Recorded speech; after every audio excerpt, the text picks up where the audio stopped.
Yeah, we're freezing our nuts off in the Yukon because we're on our way to Alaska in the Ranchero for ice racing. And hunting moose.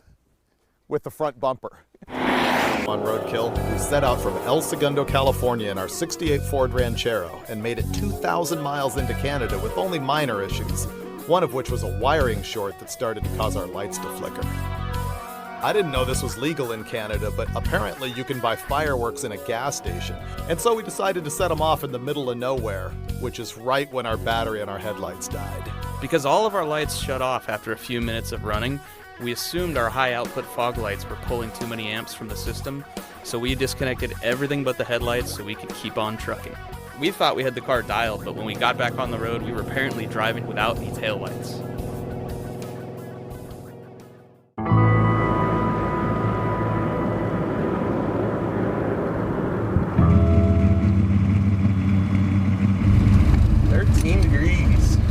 Now it's getting serious.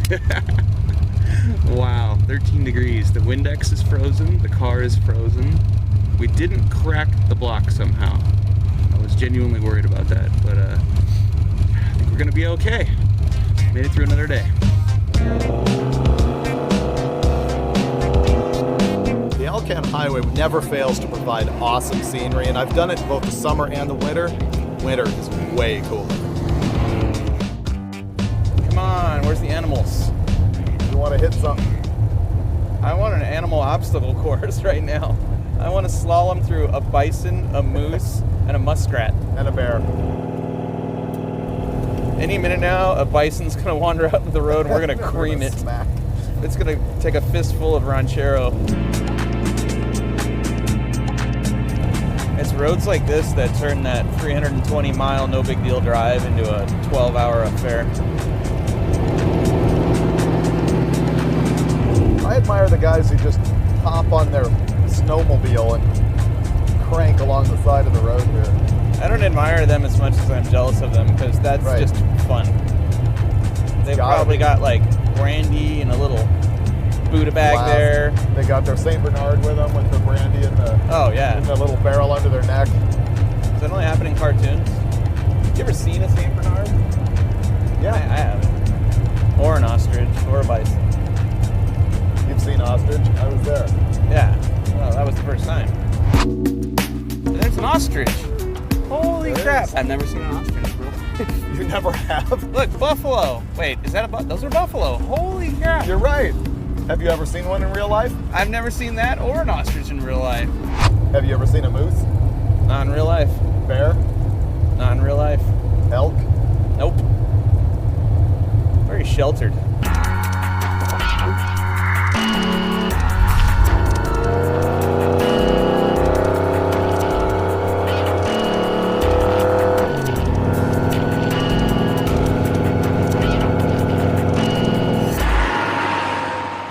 This is our first wildlife spotting. It's a little bit weak, but we're really excited about it. That's a bison. It's one. There's no pack running down the street at us. You've ridden that thing at the bar. You can do it. I now have a photo to prove the intelligence of Mike Finnegan. It's like he's playing possum right now. Like any minute now, he's just gonna charge. I'm honking our horn, which sounds a lot like what I think a bison should sound like.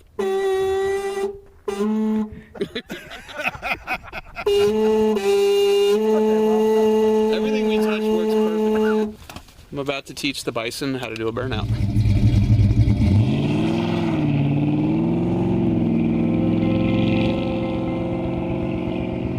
Sometimes I think that Finnegan's experience with wildlife is limited to like mosquitoes. It's one bison. Little did he know that just half an hour down the road we were going to run into a whole pack of them. Wow, those things are huge. They are. Look, he's crossing the road. Oh, wow. He doesn't care. Another guy crossing the road. Dude. You're going to have to stop.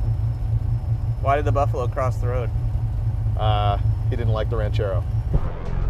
Like, they're smart, right? Like, he's circling around. Yeah. Oh, you think they're gonna... They're gonna circle the wagons on us. Pay us back for oppressing their people. I don't know if you've noticed, but they really don't care. Oh, yeah? Oh, you're right. They are circling the wagons on us. See this? See? I hate to break this to you, but look how fast. see, he's running. They're running, dude. Yeah, they're now They're running. running. For sure. How many stupid tourists get killed doing this every year? All of them, I think. Are we them? Oh my God, look at this one, dude. Where? It's right behind us. Look. Oh, cool. It's right behind us. Okay, I'm gonna go. Yeah, going. You go. Okay. He didn't care. All right. Oh, there's a little baby. Sorry to be tourists. See you later.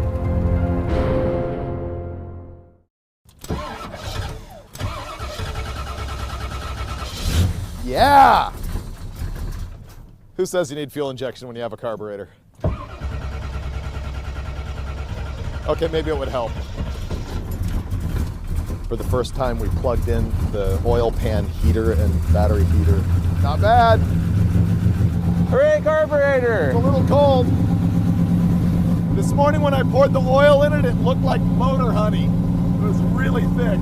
If that coolant temperature gauge could go backwards, it would right now. Holy crap, it's cold today. So we've got a horn that the longer you hold it down, the louder it gets. We've got an ignition switch that only works some of the time. Headlights that turn off after about 5 minutes if you turn the high beams on. Air shocks that leak. Other than that, we're pretty good. I think we're gonna make it. I think this is the year that we get to Alaska. Oh, jinxed us.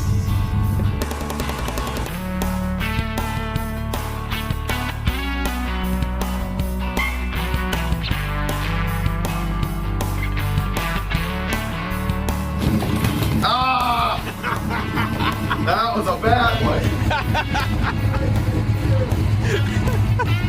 That was good. Big props on that. When you least expected.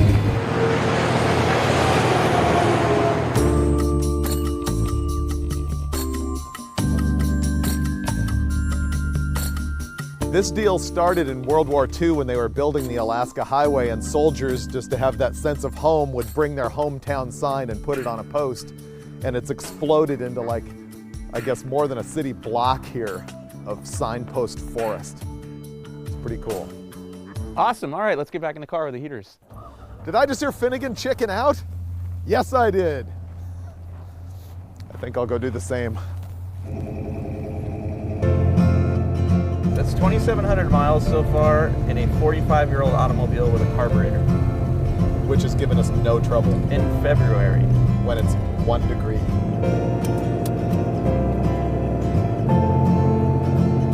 You realize we're only 800 miles away from success, right? You realize that we've already done 7 days and 2,700 miles? I haven't killed you yet. It's unbelievable. Nobody's died. It's a long trip. No animals have been harmed. No gas stations have been exploded with fireworks. Yet. All positive. This is the part where we get creamed by a bear right now. We'll cross the border tomorrow. And then we have to make it to Big Lake for the ice race. I'm gonna go drift this parking lot. I like this parking lot. Yeah. Nice. Good one. Ooh, I like it. Yeah. That was quality. That had style. Ready? Sure.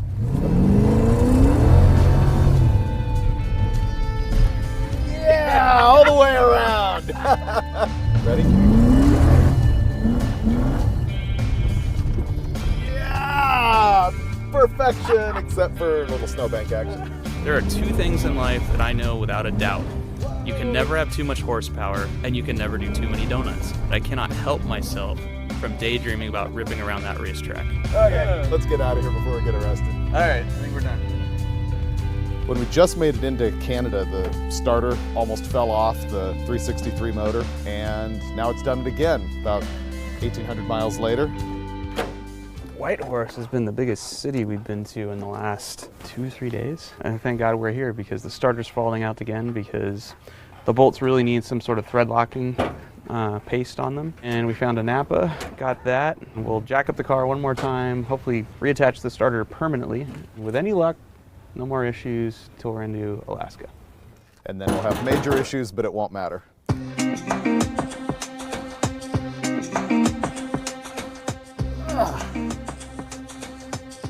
Hey, Finnegan? We're now to the part of the trip where I like to hit the reset button and just kind of clean and organize because I can't find anything anymore because Freiburger just likes to do this with stuff. And you see what happens when you do that. Yard sale. While he's under the car, freezing his nuts off and getting oily and dirty, I think I'll just clean up back here. I think I'm losing my mind. I don't know what day it is anymore. I'm ready to be done.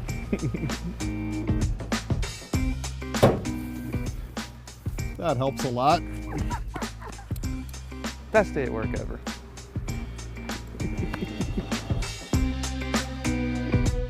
Those are fully tight and Loctited. All right. And if they come loose again, hook the battery back up? tack welding them in. No, because the starter's still dangling freely here. You were faster at this the last time. This is true. I'm just letting you know for your own personal information. Maybe it was the snowball to the nuts that sort of reduced the efficiency. Just got to check the timing and good to go. Hit the road. This thing changes its mind about idle quality all the time. Rev it again. It's like the weights aren't returning, right?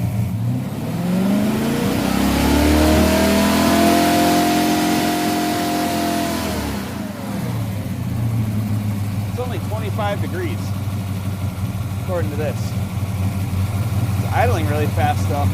Yeah, it is. So the deal is David's smacking the distributor and rotating it counterclockwise because in a Ford, that's the direction the rotor rotates, counterclockwise. So that's going to retard the timing a little bit and hopefully stop this thing from pinging. Our problem is, although we have a timing light, we're not sure that the timing pointer on the balancer is reading correctly. So kind of flying blind here. We're winging the motor to like $4,000 setting the timing, and it is making some noise. So finally, this French teacher comes down to yell at us, and short version is no parlez-vous, Flowmaster. She told us to get lost. They're disturbing the peace with their loud hot rods. Oh, this is the honorary French consul. We got yelled at by the Frenchies.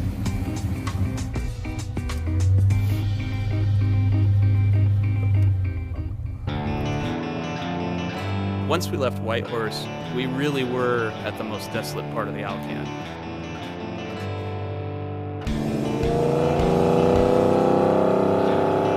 We're only 80 miles from the border. We're this close to getting Alaska, and I don't want anything to stop us from crossing the border. So we've got to stop and blow up the last of our illegal fireworks. That was $40. Apparently it's too cold. Got ripped off. Yeah, my hands are freezing. Try lighting it in the car. I have made fire. Up the fire. Oh, wow. Okay. It's gonna go out. Here. Gas-soaked cardboard won't burn, 17 degrees. I think he's just gonna kick the fireworks down the hill. Run! Ah! Oh my God. It better be good.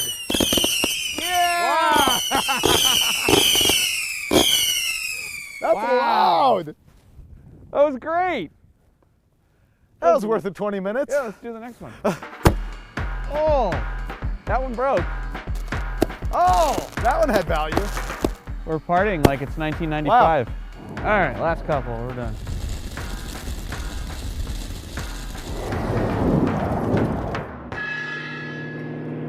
I now know what true cold feels like. All the locals will laugh at us for being cold at only 16 degrees. Did you hear that guy say, we don't worry about it until it's minus 60?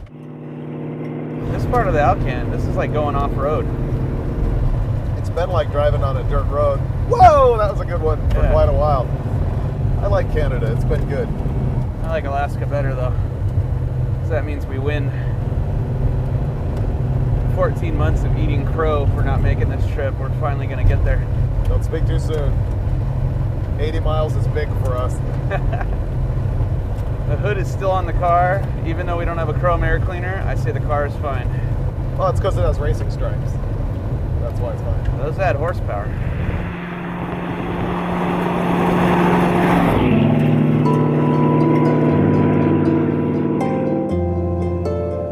I hope they let us in. I know. Won't that be funny? They're like, go back, you're wearing too much flannel. Welcome to the United States of America. Yeah. turn the gear off, please? Ooh, did you see that? I just got retina scanned. Oh, yeah. You guys finally made it. I saw you on YouTube. God, Alex! You went to Idaho and got that old Chevy. You're Yeah. kidding me. Oh, Wow, my that God. is so And, cool. now you said forget it. This is the original car. You had it overhauled. You had some problems. Yeah. You This kept is breaking it. Down. I saw it on YouTube. Oh my Yep. God. That's What are the odds? unbelievable. That's so cool.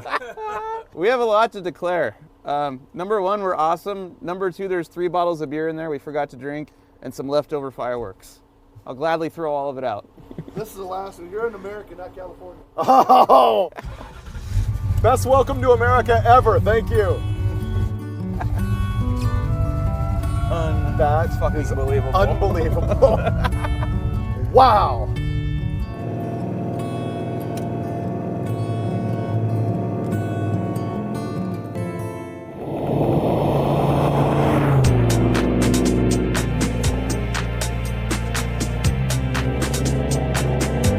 We're driving down this road, and there's a guy standing on the seat of his snowmobile at the side of the road, and he's waving at us, so we pull over. He runs up to the window and goes, "You're David Freiburger." But you ever been on a sled?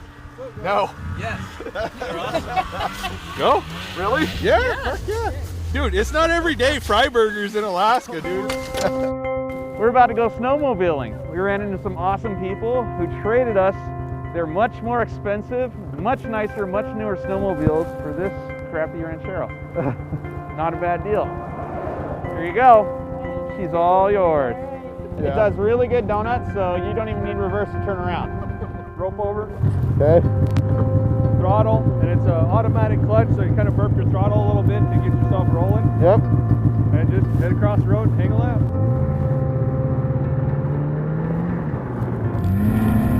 We all met at a bar about 5 miles down the road. Complete trusting strangers who threw us the keys to machines that are worth 10 times what the Ranchero is worth. As awesome as a 100-mile-an-hour snowmobile is, we really only had one thing on our minds, and that was getting to the ice races the next day.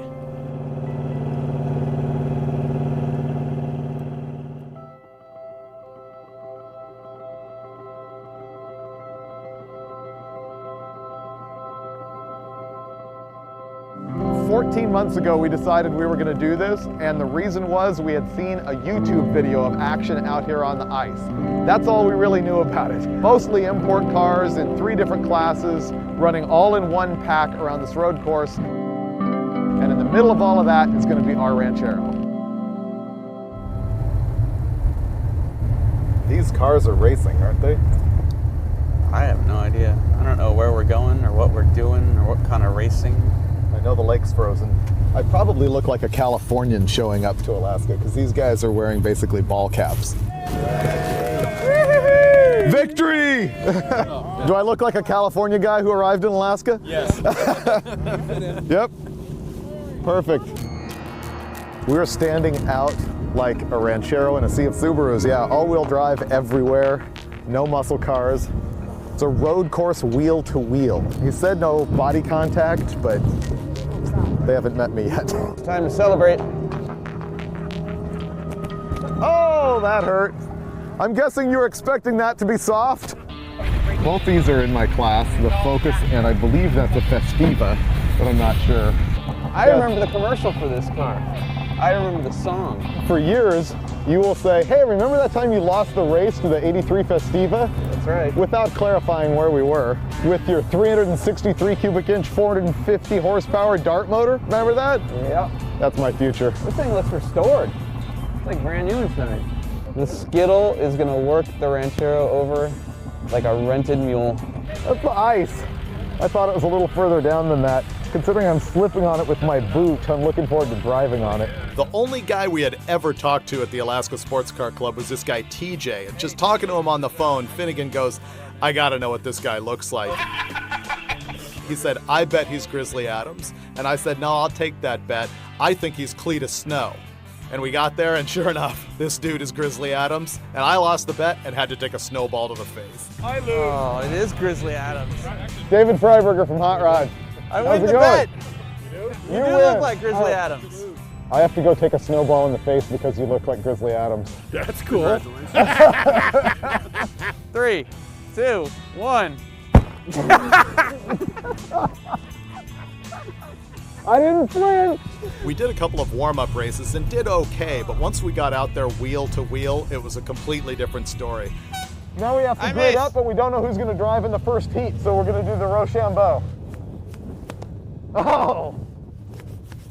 Oh! Oh, you drive. Okay. Driving. Oh, here we go. Wow. This is, remember, not a race. This is a parade into the race. Oh, it is? Yes, this is a yellow all the way around, and if we're bunched up properly, we get the green. All right. So you're just supposed to drive like this. It's my first parade lap. And Is that green? green. Okay. Passing the Festiva. We're racing. We are racing. And I can't see Jack. I'm like I'm gonna go semi-pass you on the Alcan. Dive inside this guy. He's done. Ooh, pass him. Pass him.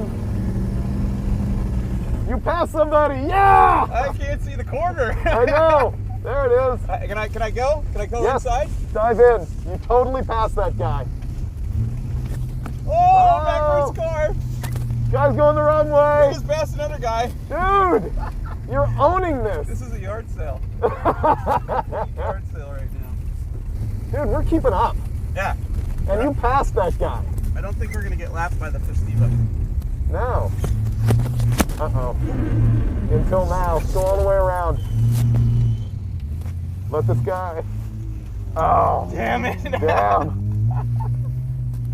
Let this guy around. Ice racing is frustrating in a two-wheel drive car. They really don't belong out there, and when you spin one out and park it on a snowbank, You've only got 2 turns left, and you're about to F it up. Okay.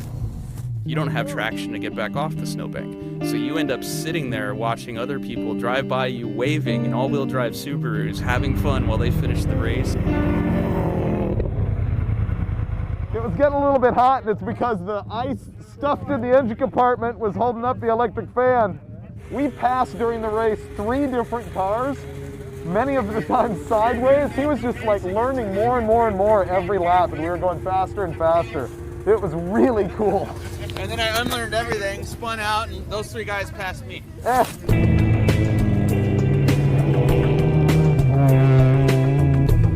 Remember, stay wide.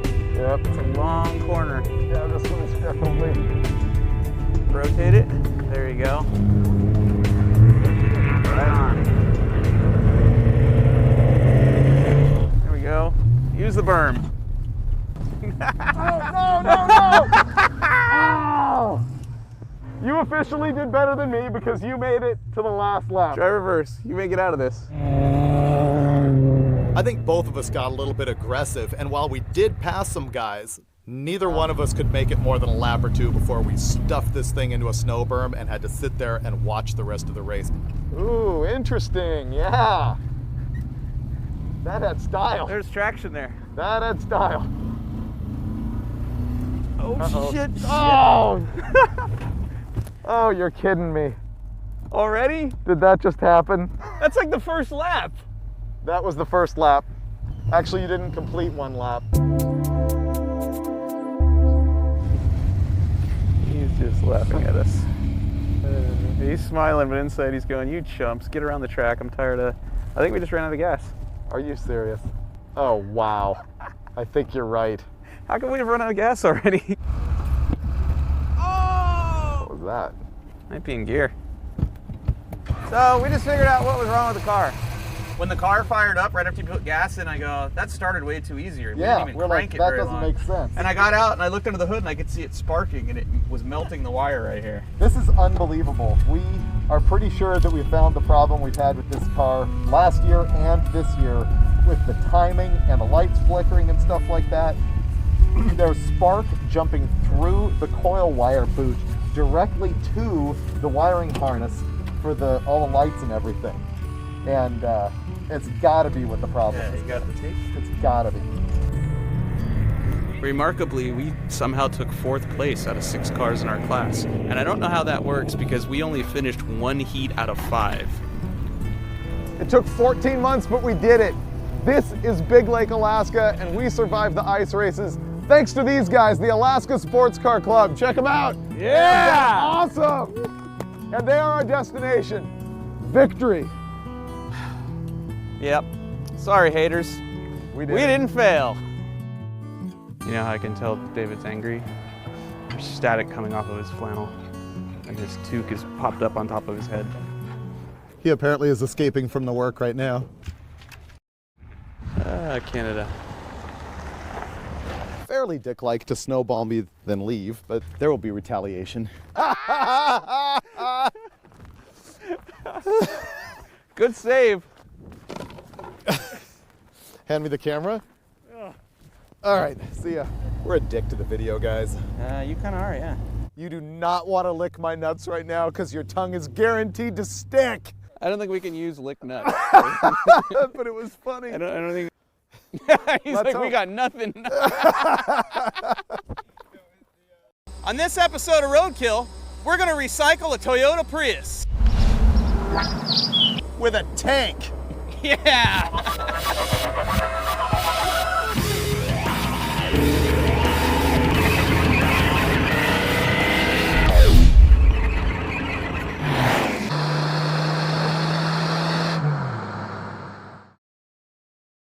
The idea behind this episode is to do a shootout of a 75 AMC Gremlin to a new Prius. But you know what? Not everything goes as planned on Roadkill. I bought the Gremlin for $700 off of eBay, and that was like 5 or 6 years ago. I really thought that I was going to make a project car out of it, but life changed. I ended up shoving it in this garage, and it sat here for 3 or 4 years untouched. It's got spark, it's just very weak. It should run on ether for sure. The Toyota Prius is the hybrid greenie car that hot rodders love to hate. What I want to do is compare that Prius to my 75 Gremlin. See, when the Gremlin came out in 1970, it was sort of the Prius of its time, along with the Ford Pinto and the Chevy Vega. It was a small economy car, the first time that domestic automakers had really worried about that type of thing. But my argument is that as a hot rodder who wants to drive an old car every day, this Gremlin makes more sense than the Prius. It was $700, so I don't care what the difference in gas mileage is, it's gonna take forever for you to actually justify the price of the Prius because it gets better mileage. And from an environmental point of view, the Gremlin has long since amortized its manufacturing pollution. That's gone. Whereas the Prius is truly an environmental disaster when it comes to manufacturing. Hence, Gremmy.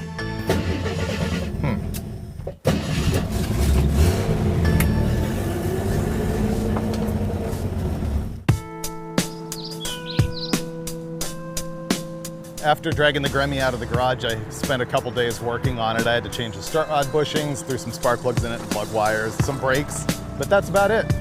Gremmy's good to go. I don't know if the Prius is good or not. I've never driven one. My God, it's a speed bump. It's an egg. It's got the old clean air access. That's so you could drive in the carpool lane because you were green to the earth, and so they gave you the perk of driving in the carpool lane. Oh, so you can drive in the California. snob lane, essentially, is what you're saying. Does it have a motor? Does it have a soul? It's amazing how little I actually know about these. I think there's an engineer somewhere. That's not an engine, that's a barbecue. Look at that. This is for making your tofu burgers right before you go on your fixed gear bicycle ride. Wow. How bad could it suck? Let's drive it. What is B? Badass. R&D-B. It goes like this. Reverse, neutral, drive, badass. That's for passing people. If you want to pass people, you go badass. I think there's no badass in the Prius. Oh, it turned off. Okay, I'm going to give it some gas. It started. On the floor. Wait for it. The Gremlin might outrun this. So you got to drive it to the gas station. No. Rock, paper, it's on scissors. you. Son of a bitch. Come on, car, start. Oh yeah, I gotta push on the gas pedal. Okay. Yeah, I can hear the engine revving. Drive. Come on, you stupid car. I got nothing here. I don't know why the car won't move. This is why it gets such good mileage. You never go anywhere. You can't make the car move. Mother. Ah! Come on! Does not go anywhere, but I can hear the motor revving. Did you put your foot on the brake? Oh, there we go. Oh my God, that's it? That's all it's got?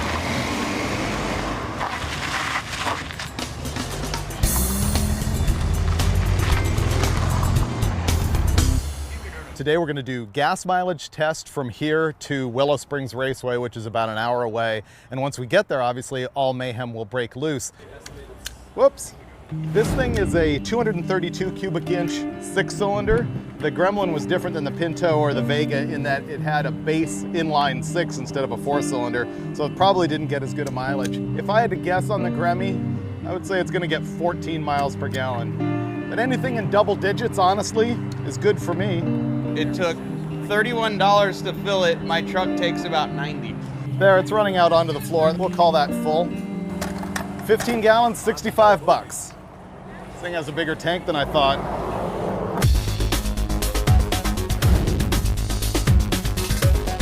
I feel less of a man. I feel about 4 feet tall.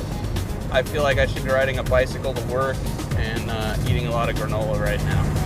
I feel like growing my hair out, listening to 8-track tapes, and smoking weed. Yeah, you and your buddies should be heading to an AC/DC concert right now. I'm thinking more Kansas.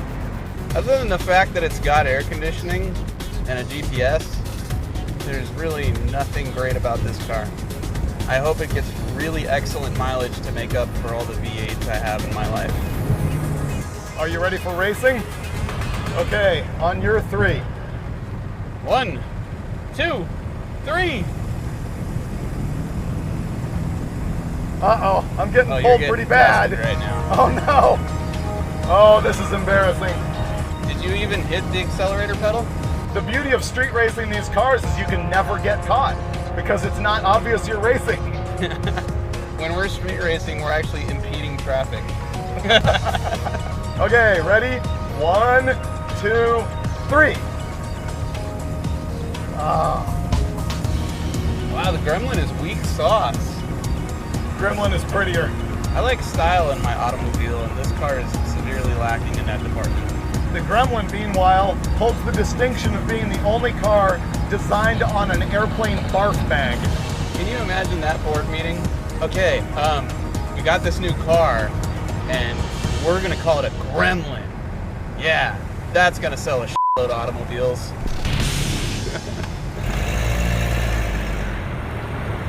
1.3 gallons. 1.3. This took 2.59. So the Gremlin got 18.14 miles per gallon. That's deep double digits for me. That's good.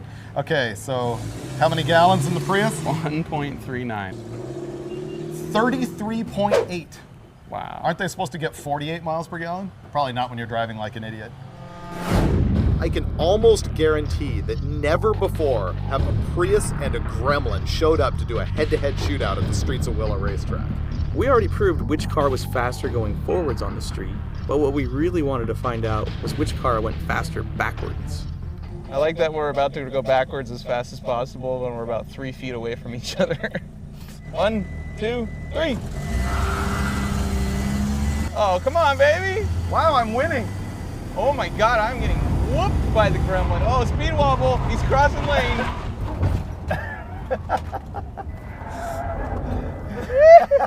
Does Rockfords. I was gonna pull a Rockford, but honestly, I had no idea what was going on. The front end of this thing gets real wonky. You were swerving, you changed lanes. Oh, it was so bad. Speaking of that tight front suspension, I think there is some chance that the Gremmy can outrun the Prius here on the road course at Streets of Willow. So we're gonna do both drivers, both cars, and sit in the timing tower and clock us as we go by, see which car is quicker. This is just my warm-up lap, and then I'll come through at speed. I've been on this track before, but I can't say I'm familiar with it enough to really know where all the turn-ins and everything are. So we'll do the best we can here in the Gremmy. Poor Grammy. I'm thinking right now I'm real glad I don't have an oil pressure gauge. Oh, that poor white wall. It's dying. Come on, Grammy. Go, Grammy, go. Looking good, doing about 50 maybe. Wow, that was a weak starting line entrance, 50 miles an hour. That poor Grammy. Brakes leave something to be desired. Yeah, this is not impressive at all. We're 30 seconds into this first lap. He's only to the second turn. That's not good.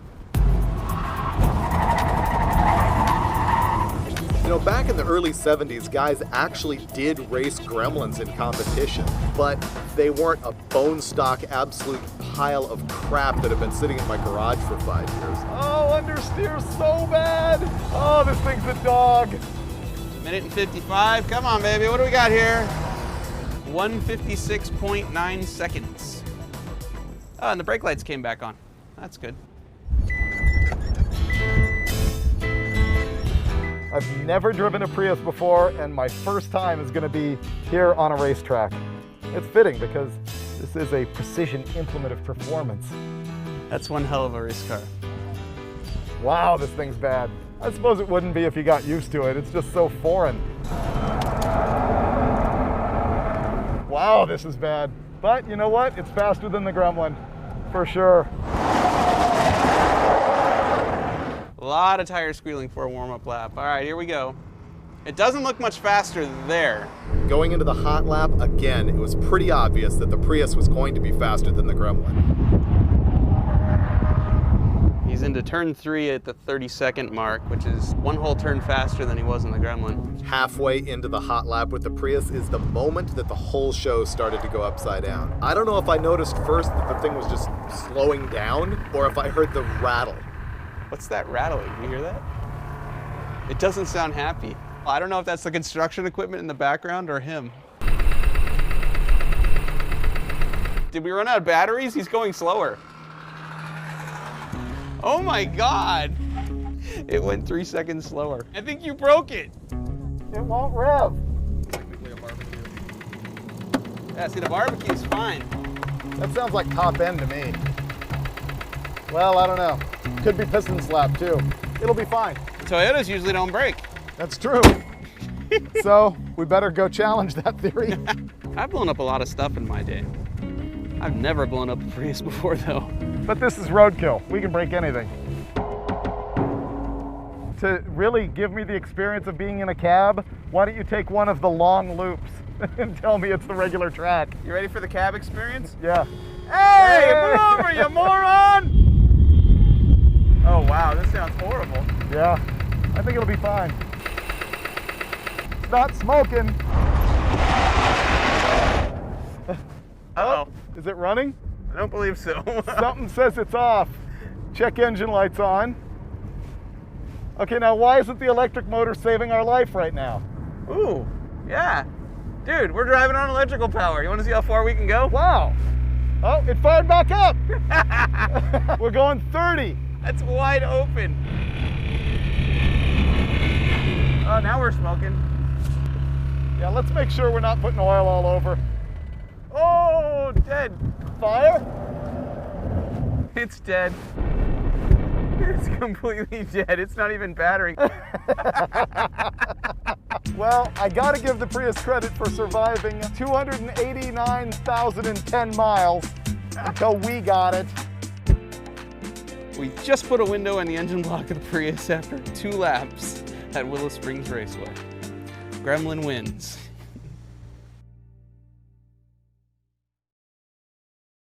By the next day, we had a new plan. We dragged the Prius all the way home and stuffed it in the driveway to get some work done, and we brought along our vicious guard dog.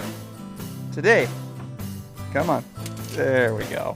What started off as an innocent test went roadkill on us when a rod came flying out of the Prius. But now that this thing has 290,000 miles on it, it's clearly repaid its debt to the environment.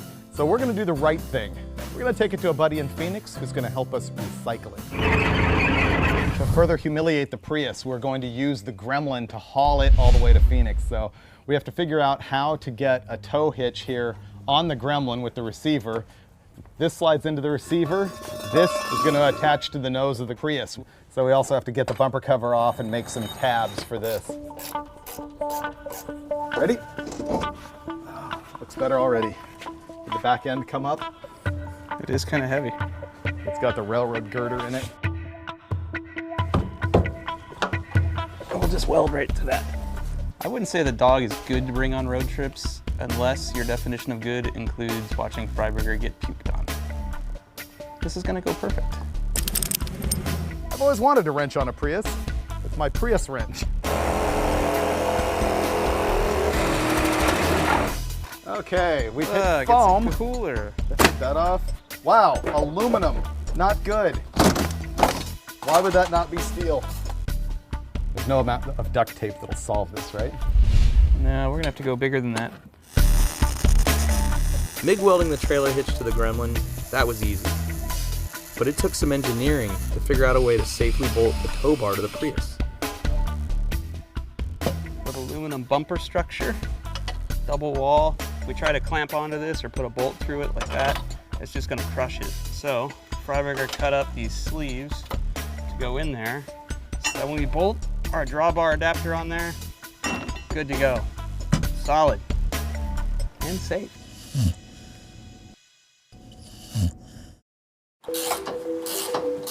We got the tow bar all hooked up and it's super pro. Finnegan is figuring out the lights here so that we're semi-legal. And we've got our iHug sticker on the front so everybody knows we're taking this very seriously. And we're about to make our first test drive to find out if this whole contraption is going to fall apart or not. Safety chains, trailer light wiring. This is as good as it will ever get the next time someone tries to tow a Prius with a Gremlin. Oh, Mine, it's not in neutral. Oh, that's not going to last long. Don't break it. You want to try and put it in neutral? We can. In the following cases, as the front wheels might be locked by means of the parking lock mechanism, your vehicle cannot be towed by another vehicle using a rope. We sort of have a rope. One of the problems that we've had with the Prius ever since the engine broke down is for some reason the parking brake is locked up. The best possible solution always involves fire. I crawled under the front of the car with a cutting torch and hacked right through the axles, right by the CV joints. There we go.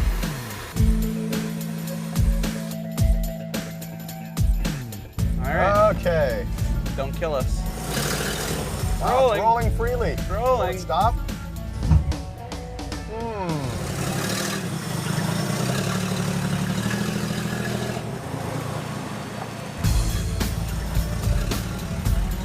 It's working. Yeah. Hey. It's working. Here, let's just go ahead and Just go right over the speed bump. this guy in the Prius is tailgating me bad. What a jerk. This feels fine at 20. To you. I'm saying this works, dude. Yeah, stop.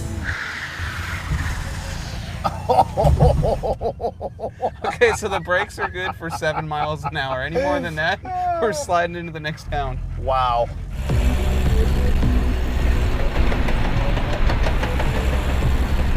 You know, every time we do Roadkill, I have a moment where I say to myself, have we done anything as stupid as this before?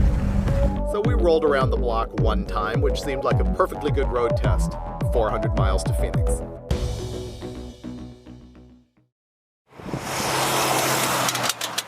Last night we made it 136 miles, and as it turns out, the Gremmy is quite the tow vehicle. But now we have to climb the Indio grade. I don't know how long it is or how steep it is, but I know it's brutal. I know this thing could overheat, and we might be going 15 miles an hour in first gear. Over here. This is where you pee. Come on. This way. There we go. There we go. So I looked it up last night. The Prius weighs like 2,900 pounds, which is way lighter than I thought. That's how it gets decent mileage. And the Gremmy advertised at 2,600 pounds. But I figure we're in the Gremmy, right? So the two cars weigh roughly the same. The Prius has a 10-inch longer wheelbase than this. Can I get a high five? No? There you gonna barf on Freiburger? Yes. Is that why you were feeding her that croissant this morning? There we go. Puke on Freiburger. Yeah, no. I had a croissant and a banana and some cashews for breakfast. Don't lick me. Here comes the grade.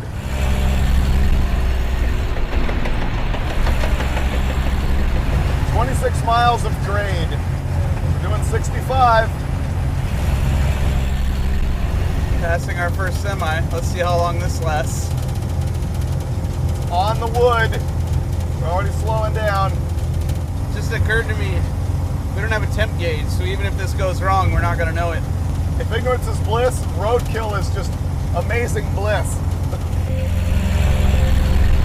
We've done a lot of irresponsible things on the road before, and this is probably one of them. The flat towing plan was going perfect. We were actually hauling 75 miles an hour most of the way when we weren't going up a grade.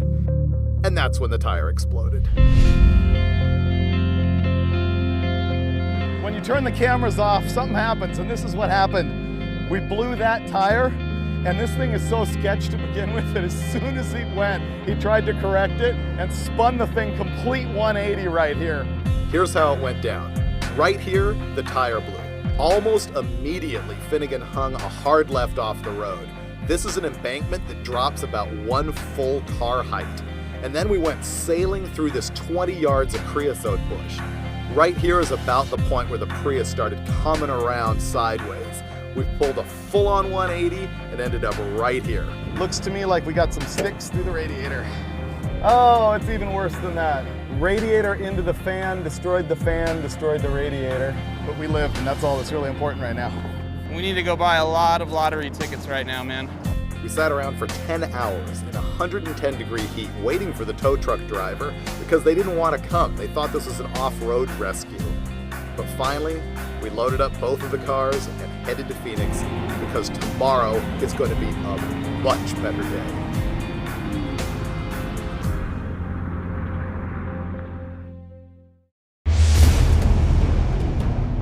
We knew Gene and Ken Neal from bulletproofdiesel.com, and they own this 1965-ish British Chieftain tank. It's 56 tons, and the Prius is going to be no match for that tread right there.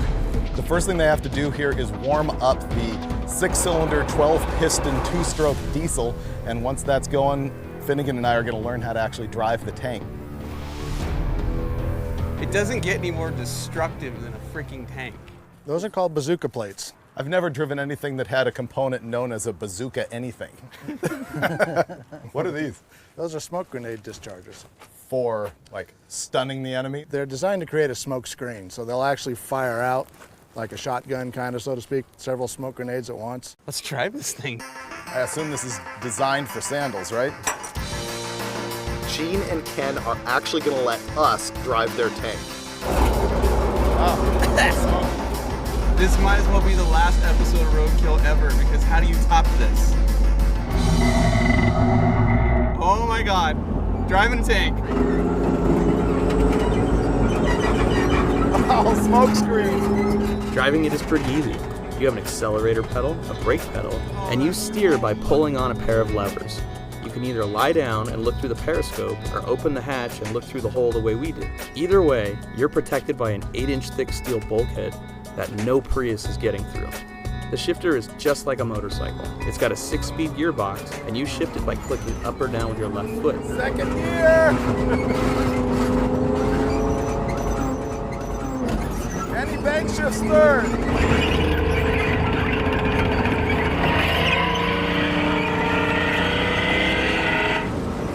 Wow, we're hauling. So naturally, Finnegan gets in the tank, and the first thing he needs to find out is how fast it's going to go. The guy said that they had never driven it as fast as he did. The best part about that is, I think I went into a place I wasn't supposed to go, but who the hell was going to stop me? I'm in a tank. The bad news is that one of the rubber road wheels that holds the track in place actually came apart a little bit. But because of that, I'm going to get to smash the Prius. It's the craziest feeling on earth because it's not fast, but you're driving it going, nothing is stopping this tank. You feel godlike, dude. This is crazy. This is absolutely crazy. camera rolling. This guy's on. This is Prius Smash. Camera set. Tank is go. Hey, David. Go for Freiburger. Before we do this, I want you to know two things. First, I'm insanely jealous of where you're sitting right now. And second, I don't like the way that Prius is smiling at me. Run that bitch over. Go for kill. Holy shit, here we go.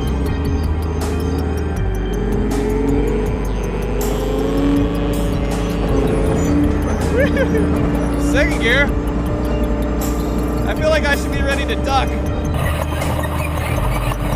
Holy crap. Here we go.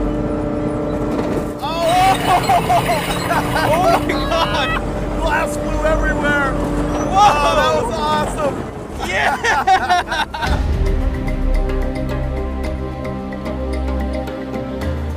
You know, when it comes down to it, we're actually glad that other people drive Priuses. It just saves more gasoline for us. But that doesn't mean that we didn't want to do our part for the environment and smash that sucker.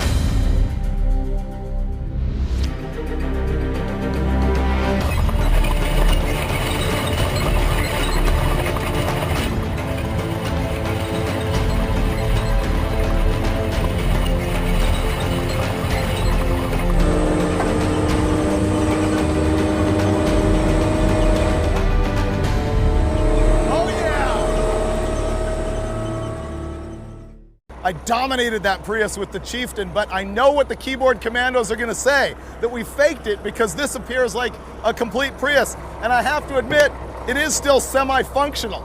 And we can't have that, so now we're gonna have Finnegan polish it off. Yeah!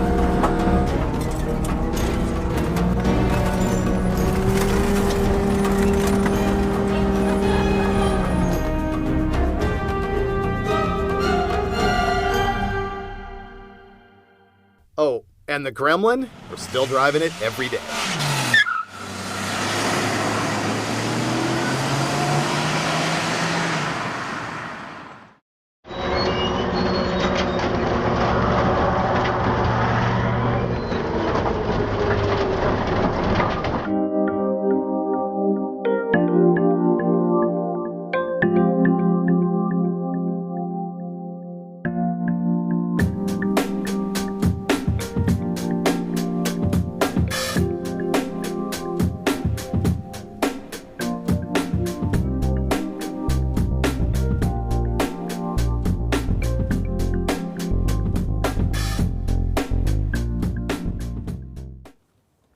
On this episode of Roadkill, we drive all the way to the Bonneville Salt Flats so David could kill our Camaro.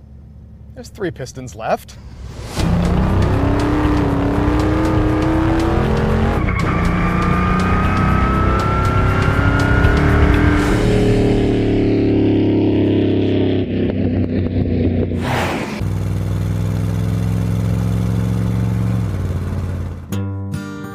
On the last episode, we bought this 73 Chevy Ramp truck for $3,500 to haul our race car to Bonneville. It's also completely untested and unproven, and we've got to use it to drive 650 miles with a race car on the back.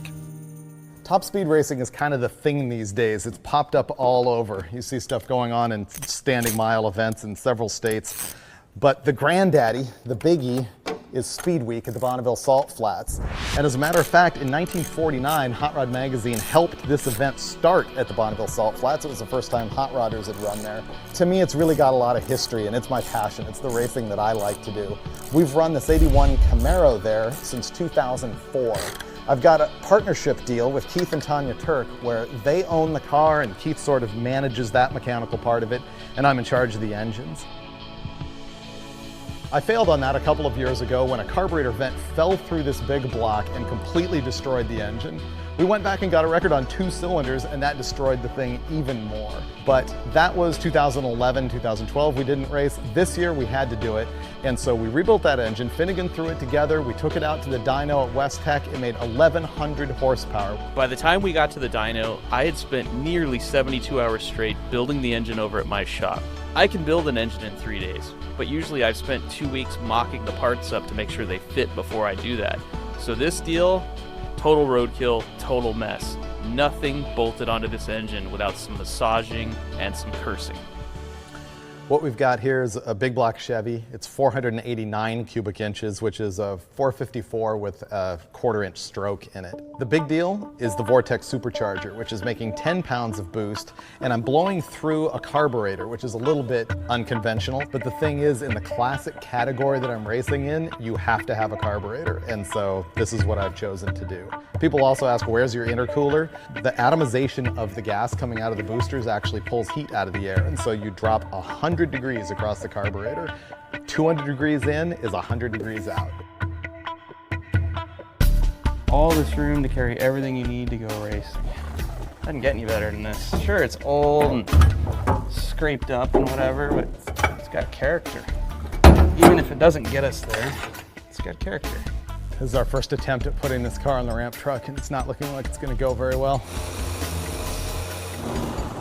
Go this way. Is it already hitting something? See, now stop. Turn it this way. Okay. Okay, hang on. The easy thing to do would have been to throw the Bonneville car into an enclosed trailer, but man, I've always wanted the ramp truck. What I don't know is how it's going to handle with 5,000 pounds of irreplaceable race car on the back. We're hitting the road in the morning.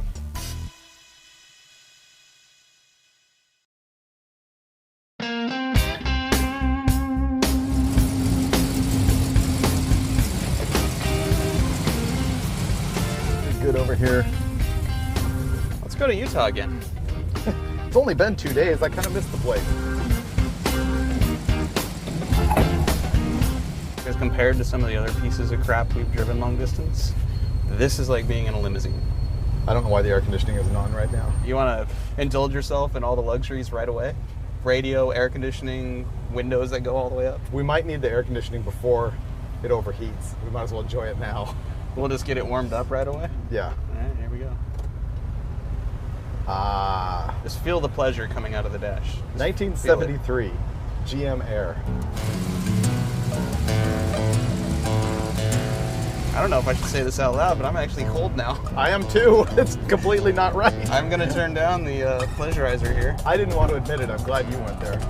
That's some good air conditioning. Maybe it's really not that cold. We're just not used to having air conditioning. So it feels really cold. 60 feels like this is where this thing wants to go. Yep. Not quite the speed limit, but faster than you're able to legally go with a trailer behind you, and that's all I care about. What I don't understand is the complete lack of drive shaft vibration. Well, it's stock. Nobody's lowered the thing. I know. I'm not used to that. Oh, look. Factory printout of when this thing was purchased. This came from Oregon. Does it say who bought it? Try to find the guy. Sold to Cheryl's Mazda. This was a Mazda dealership truck. A Mazda dealership bought a Chevy to haul Mazdas. In 1973. Interesting. When stopped on an upgrade, do not hold the truck with the engine. Use the service brake. Just sitting there stalling against the converter on a hill. Caution, do not accelerate the engine more than 10 seconds while holding the vehicle with the brakes. They thought we were going to go drag racing it, I guess. I don't like these rules. The first 120 miles were pretty good, but as we left flat ground and approached the mountains, things began to get interesting, by which I mean slow. So right now we're going 50 because I'm at part throttle on flat ground. The moment we hit a hill, we're done. If I give it throttle, it surges and wants to shut off. Yep. As if there's very little fuel in the bowls, so... When you throttle back, it cruises. Yeah.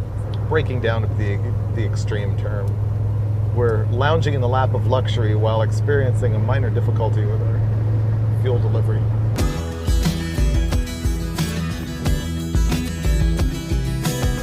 Please don't go Disco Inferno right now on the hill. I know we got a stereo, I know we got air conditioning, I know we're spoiled. Come on, baby, up the hill, up the hill. We're getting passed by a motorhome.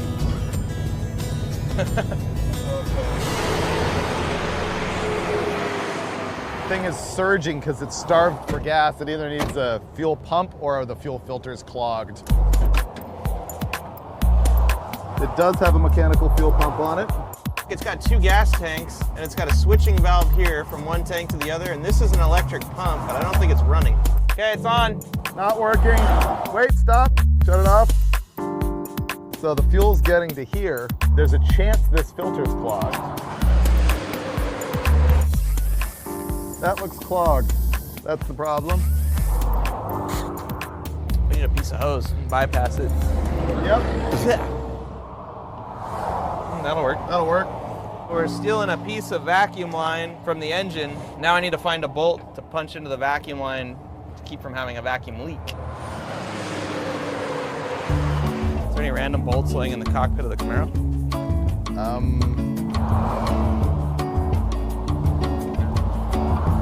There we go. Got it. One man's misery is another man's fortune. You can generally fix your car with junk lying on the Look, his car ground. caught on fire, and his watch caught on fire. I got a watch and a bolt. This will buff out. You give to the highway, and the highway will give back to you every time. So much wind. Should I leave this at the side of the road for the next guy? You might need it. Might not. Maybe he needs 3 inches of fuel line, and that He doubles might. his I'll 3 leave the 3 inches line. of fuel line. Air conditioning. Go all out.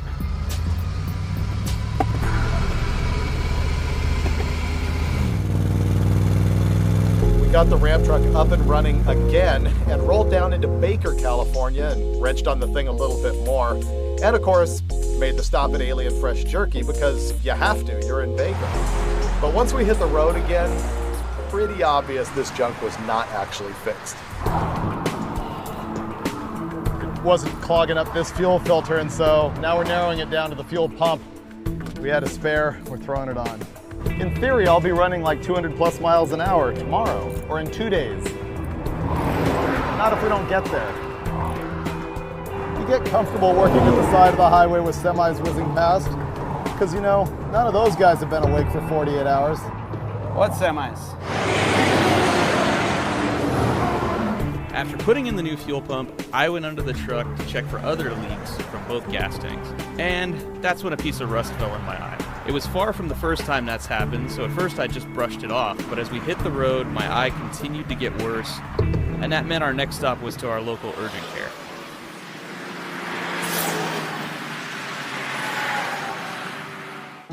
I found another fuel leak under the truck in the middle of nowhere, and I learned my lesson, glasses.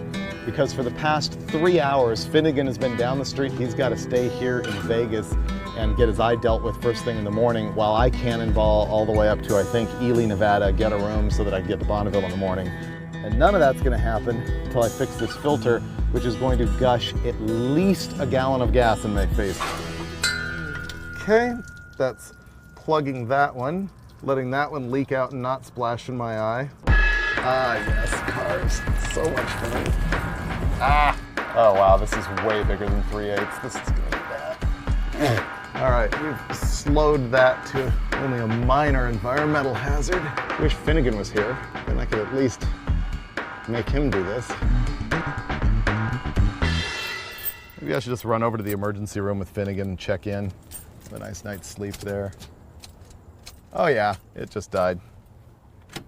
Headlight's not working. Key not working. This is another new problem I'm not sure that we've mentioned yet. The ramp truck has a random electrical problem where it just has no power at all for no reason. And then it magically comes back for no reason. I'm done.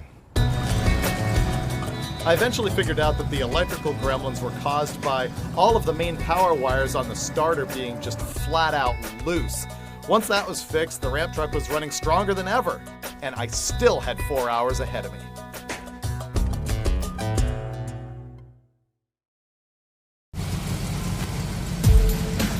The Turks have shown up here today, who are my partners on the race car. They brought our actual race trailer with us so that we have all our equipment and everything. I just slept 3 hours. How about you? We got 4. Ramp truck's good. It's really, really cool. It's really, really good. Today is Friday. There have been people out on the salt flats for a couple weeks dragging all the courses, making them smooth. It's entirely run by volunteers. And the other thing that they do is set up the pits and the tech inspection lanes. We're pretty far behind schedule, but I hope we can get there in time to set up our pits and get the car safety inspected.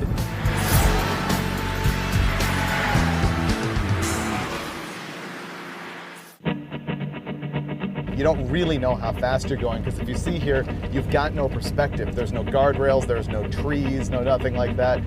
You know you're going fast because the car is screaming, and you look at the tach and you know mathematically what you're doing, but there isn't that sense of speed like there would be if there was a brick wall right here, or if you were at an Indy Speedway trying to turn a corner or something. It is like driving on the moon. These guys are doing what people did in the 40s and 50s, which is using the old mosquito netting or army camouflage leftovers to build their tent. At this point, the car still had not fired up for the first time this year, and there was a ton of work left to be done. But the ramp truck had done good, and Finnegan was finally en route, and there was a week of racing ahead of us, in theory.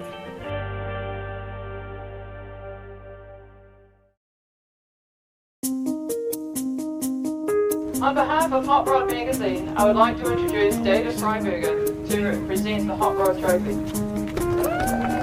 The other thing that has gone on here since 1949 is Hot Rod has given a top time trophy, which is for the fastest one-way pass during Speed Week. The Petite and Main car has won the top time trophy 4 years in a row. The trophy's down here, you'll see their name on it. Last year, they went 423 miles an hour and changed. I understand some people are gunning for you. We'll watch it all week. Thank you very much, everybody. So after seeing 3 doctors in 2 days, my Terminator eyeball is fine. Of the 3 diagnoses, the one I'm most comfortable with is you had dirt in your eye, it's gone, you're gonna be okay. We're just going through the car, doing a couple of last minute things, nut and bolt checking everything, because you don't like junk falling off when you're going 240 or 50 miles an hour. So what are you doing under there? A little bit of a leak. I put a fresh set of plugs in there. We're mere minutes away from firing it, which in roadkill time is mere hours. I'm calculating what kind of gear we want to put in. It's a quick change rear end, so we can pretty much pick whatever we want to pick. I think I'm going to put a 280 in it. There we go, that's what I was looking for. That's like a 218 right there. Look at the giant difference between the size. So small one goes on the bottom. There we go. That's it. I'm looking here at what classes we're going to run. This is the soft one, obviously. A classic blown gas coupe, 207 miles an hour. When Finnegan leaves, so that he doesn't like freak out too much and wince because this is completely Mickey Mouse, we can unplug one cylinder and run this, and unplug another cylinder and run that. You son of a bitch. No, we're not.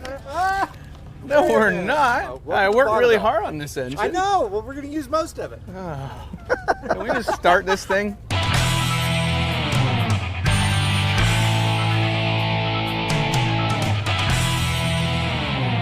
Can we get this further off? Yeah, this is what happens when you don't get the car fully prepped before you leave to go to the races. You find things out like, yeah, see, there's no fuel coming out of one fuel line. Is this fitting new? Like not used on the dyno? I didn't plumb it, I don't know. Plug in the flow bowl. That was a Mike Finnegan prevents the engine from blowing up on the first pass catch right there. I get to stay. The dyno shop put the plug in the float bowl to keep dirt out of it, and of course, we didn't look for it when we attached both fuel lines.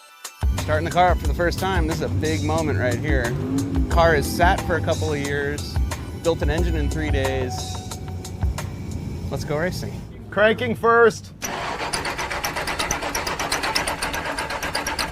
No oil pressure yet.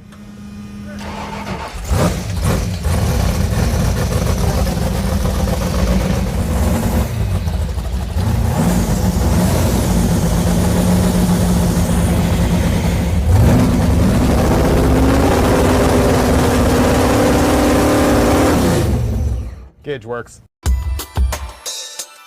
The safety inspection at Bonneville is pretty hardcore because when stuff goes wrong at 200 plus miles an hour, it goes way wrong. That means that you've got to have a fire system on board and a parachute and all the regular lap belts and everything. The safety inspectors will usually point out a couple small things on the car, but we sailed right through with flying colors. They closed the actual paperwork part of tech 2 minutes before we were done.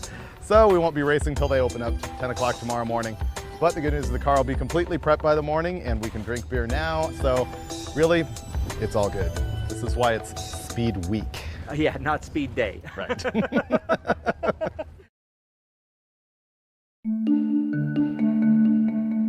Now it's Sunday morning, our third day on the Salt. We finally got our act together, ready to race. Even though it's the fastest place on earth, things happen kind of slow.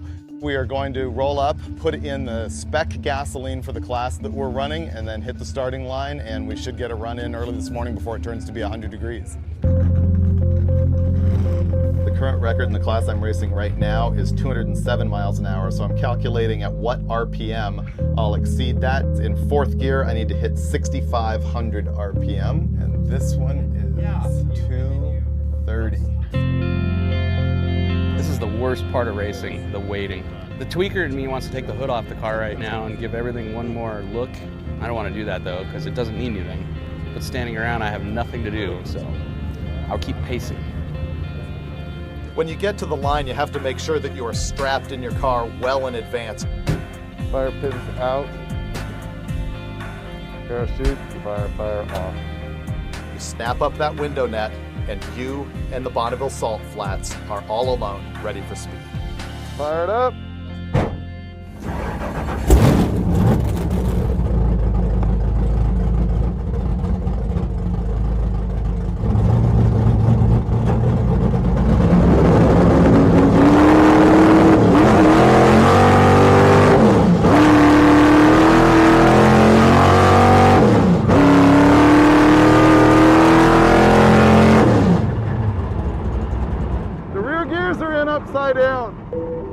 Our first run was a complete waste of time. I didn't even make it out of second gear before I realized something was way wrong. We had put the gears in upside down in the quick change. Big gear is supposed to go on the bottom and the little one on the top. So small one goes on the bottom. However, last year when we ran the car, or 2 years ago when we blew up the motor and we set that record on 2 cylinders, we need like a 7-to-1 gear ratio, so we flipped the gears. That was an attempt at like a 6-to-1 gear ratio, which doesn't work very well. So now we are correcting that and giving me the ability to once again run 200 plus miles an hour.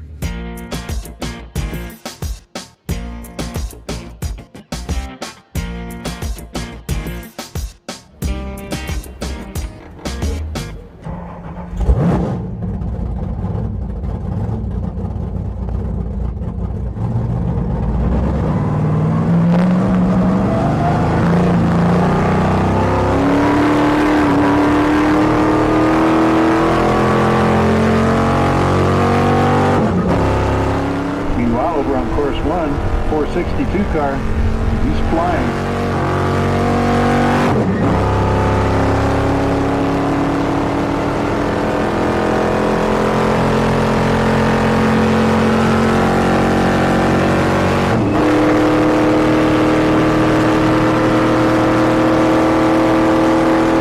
He's through the 2 at 175.234. The quarter is 194.775.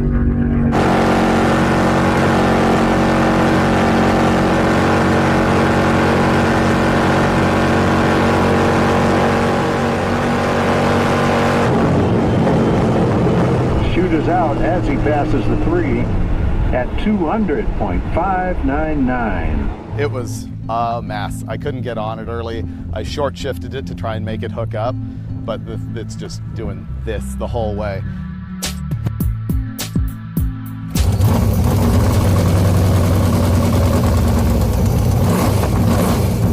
Since our last run, the engine has developed a pretty good misfire. Bad enough that we're pulling valve covers, and now we're going through the ignition system.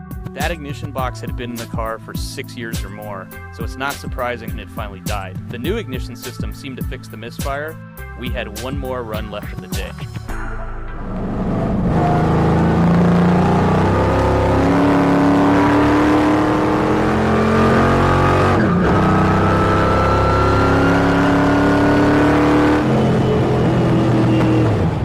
Out at 191.658, exit speed of 199.840. That is a lot like a racetrack, except more like a sandbox. There is no traction to be had whatsoever. Hopefully we'll be able to hit our number tomorrow, because we did not today. Best we could run is 200 even when we needed to go 207 to qualify for that record.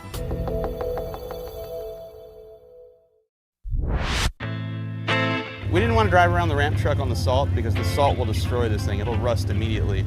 So we've been borrowing our neighbor's truck for the past 2 days. We're in a pretty good time crunch right now, so we can't really wait around to borrow somebody's truck. So we're making a push bar for the front of our truck out of an old tire and some plywood and some ratchet straps. So now we're one step closer to being self-sufficient. This is one of the few types of racing where making your car heavier can be better. We're looking for traction, and so we managed to mooch 300 pounds of lead from our buddy Lee Cecilio. I am affixing it to the car here. Some things have changed since yesterday. One, we're no longer running on course number 1 because the traction there was so hideously bad that we just weren't getting anywhere, and a lot of racers agreed with that, so we're on course 2. Second thing is we found that there's another racer in our same class who has qualified for this record this morning at 225 miles an hour. Not too big of a deal. Here's how the records work at Bonneville. You run a qualifying pass right now that exceeds the existing record, and in the morning you run a backup pass. The average of those 2 passes needs to exceed the existing record. So even if we run slower than the 225 that the other guy ran, we still have potential to beat that record in the morning. But we're not going to do that. We're going to go out here and lay down a number right now.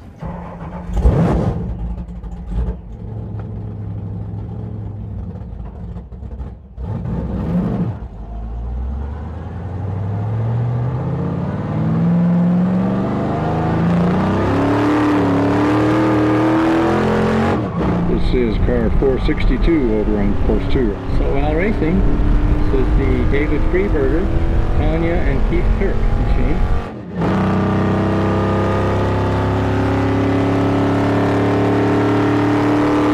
Car 462 has gone through 2 at 184.4.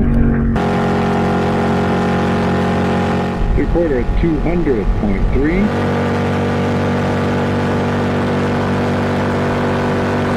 206.593 by 3.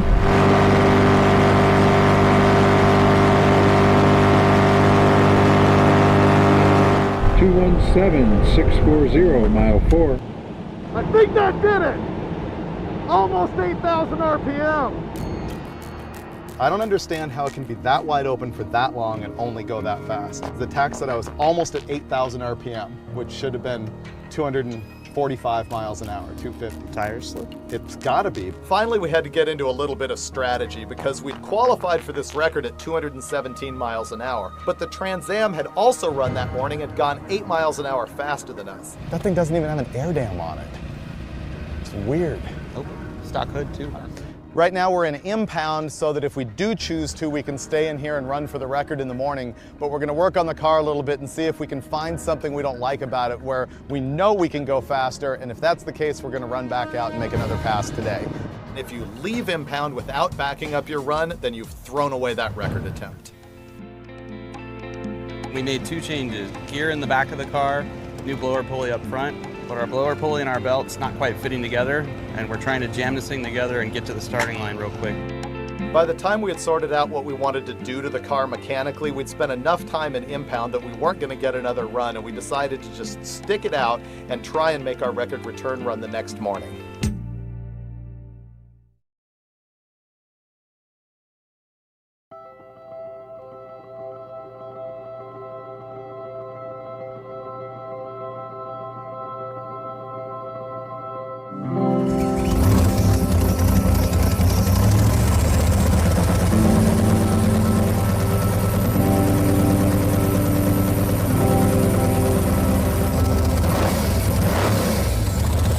Every morning at the Bonneville Salt Flats, the first thing that happens is record return runs. All of the cars that qualified for a record the previous day line up and parade out to the starting line and get their very first chance at running down the track in the morning.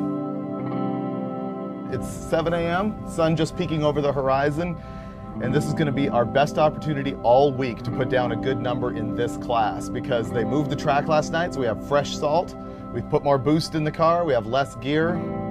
Cross your fingers.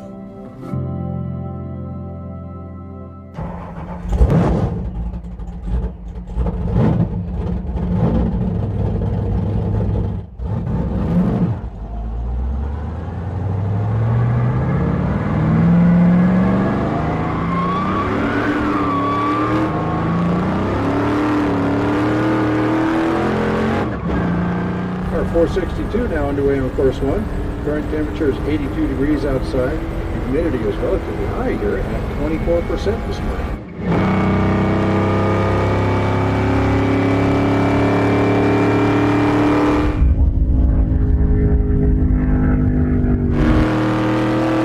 Came through 2 at 170, 649. Through the quarter at 188, 417. By 3, 190, 924.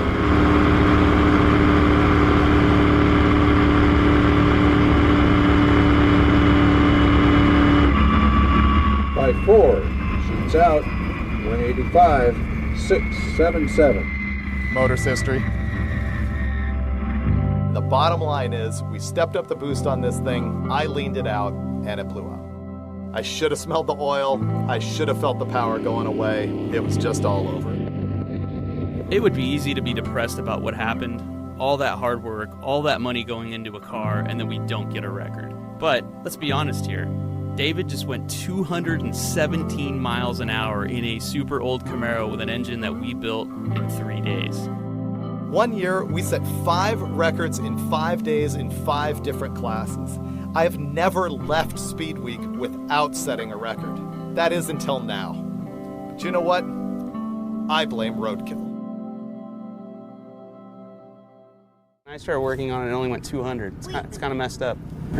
You're the guy from Roadkill, aren't you? Yeah. That's weird. I showed my mom the video of the van and all, and my mom heard the bad word, and she's like, no more watching. Back to your homework. Yeah, that's what my mom said. That wasn't me, that was the other guy. Wait, who? That guy over there. Right there. Oh, yeah, my mom's mad at him, not you. On an episode, they took a van and a wagon and just took them out to the desert and just bashed them. Yeah, who would care? It's a Prius. Bad. N-O. I hate Priuses. I want to stick old school with gas. My mom's not here. She doesn't talk about it now. She hates it. How do you make a junkyard car run and drive? With nitrous. On the first episode of Roadkill, we let a dart determine our destiny. And now that we're at episode 11 and we're fresh out of ideas, we're going to do that again. It's a guaranteed formula, can't lose. Yeah. See, we're going to Houston for a drag race, but we figured if we're going to a drag race, we should drag race. And so we're going to buy a car somewhere in Texas, Oklahoma, Arkansas, New Mexico kind of area, drive it to Houston, and race it. Okay, right, so Houston, right? Okay. Who's throwing the dart? You are. I'm still missing eyebrow from the last time we did this. No. How much do you like your eyebrows? Oh, brutal. Ready? Yep. You suck really bad at throwing. Oh my God, you're in the Gulf of Mexico, dude. Oh, perfect. We're not buying a boat, so let's try this again. Height was pretty good. You landed on Hawaii. Okay, let's try this again. Let's do it. Dude, that was dead centered in Texas. Really? So we're there? Austin. You totally stuck me. Do it. Oh, that really does hurt. There's some hair on there. I thought you were kidding last time. Ew. So you're thinking if we went to Austin, we could get something junkier and fix it more? Yeah. Okay, well, let's see what's available. Craigslist, here we come. The dart hit the map in Austin, but when I started looking around to figure out what we were going to do in Texas, there was a guy on my Facebook page who recommended CTC Auto Ranch in Denton. And so we're going to head about 3 or 4 hours north and check that out. We hit this junkyard. I think we need to get something that runs and drives. I don't think we can do any crazy engine swap or anything. Let's find a really great car without an engine and a really great engine in a car we don't want. We don't have time. Dude, we proved we can do it in the snow if you give us 3 or 4 days. There's no snow here. If we plan for 1, we'll take 3. Yeah, We're good. There's no snow here, so cut that time in half. Let's find a car on top of other cars stacked up. Let's get the bottom one. Yeah, let's make this as difficult as possible. There it is, right there. Junkyard next to a drag strip. Paradise. Absolute nirvana. Oh my God, it's Look at almost that. all old sheet metal. This is gonna be good. All of a sudden, I see a drag strip, which gets me fired up. And then acres of cars. I mean, more vintage iron than I've ever seen in one spot in my entire life. And if I had a lot of money in a big-ass trailer, I would have taken most of it home. 55 Fairlane, 63 Chevy. I like the Ranchero. 78-ish. Look at how complete they are. Look, all the chrome, all the glass, the steering wheel still Gremlin on it. Dude, Gremmy. That was on the 59 website. Chevy. That was on the website, dude. 65 Biscayne. Pinto. Oh, man. Pinto. Want the Pinto.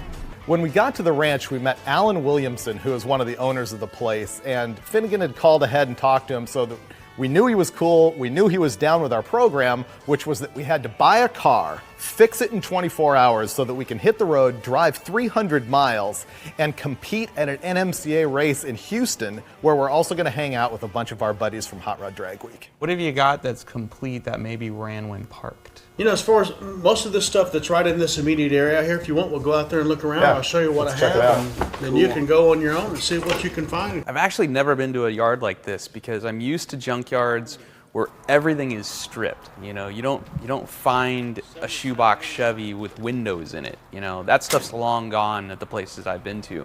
I mean, it had Trans Ams, Camaros, Plymouths, Chryslers, Ford Chevys, everything from late 30s on up to the 80s. It was all there, you know, and mostly intact, which was awesome. Here's a trend that never really took off. Bondo flames. Graphics that someday fall off your car. Awesome. You start to walk through the ranch and you see one big yard and then another and then another, and then behind those trees there's even more. We could have spent at least a few days just rummaging through there finding project cars that we needed to have. The actual shopping was frustrating. We spent probably an hour walking this place, and I'm looking at all these cars that are missing everything. One's got a motor but not a tranny, one's got a tranny but not a motor, one's missing all the suspension, and I always have this feeling that we should stop now and buy something and get working on it, but I'm gonna miss something even better just over a hill or, you know, behind a bush or something, because there's cars everywhere. All right, well, we don't have time to roam 35 acres. I have a car that we use for just fiddling around, running, looking and stuff. Why don't y'all get in the car? Yeah, Jet around. drive us Perfect. around. Drive everywhere. Cool. Point See out the what I ones. got? Yeah. We checked out the sea of really, really cool sheet metal out here, and the bummer is that all of those cars are either rotted into the ground or have no engine, or there's some fatal flaw that means that we either can't afford it or he won't sell it to us or it won't run. So we've narrowed it down to this Olds, that Mopar, that Chevy, and that Pontiac, and we got to decide among them right now. The Olds we've pretty much blown off. It needs a little bit too much, and I think basically we're not excited by it. This is a 67 Barracuda. No door handles, no dash, no wiring, no carburetor, no seats, no glass. So No problem. What was the upside? No problem. Okay, so this one, it's already got headers, already got an aluminum intake on it. It looks like at one point it was a little speedy. I get what you're saying. This is the most performance oriented, but Right. what do we do about a gas tank, glass? We're at a junkyard, there's gas tanks here. In 24 hours, we need to be driving away from here. And I doubt they'll let us work all night, and we have no light. We haven't even asked yet.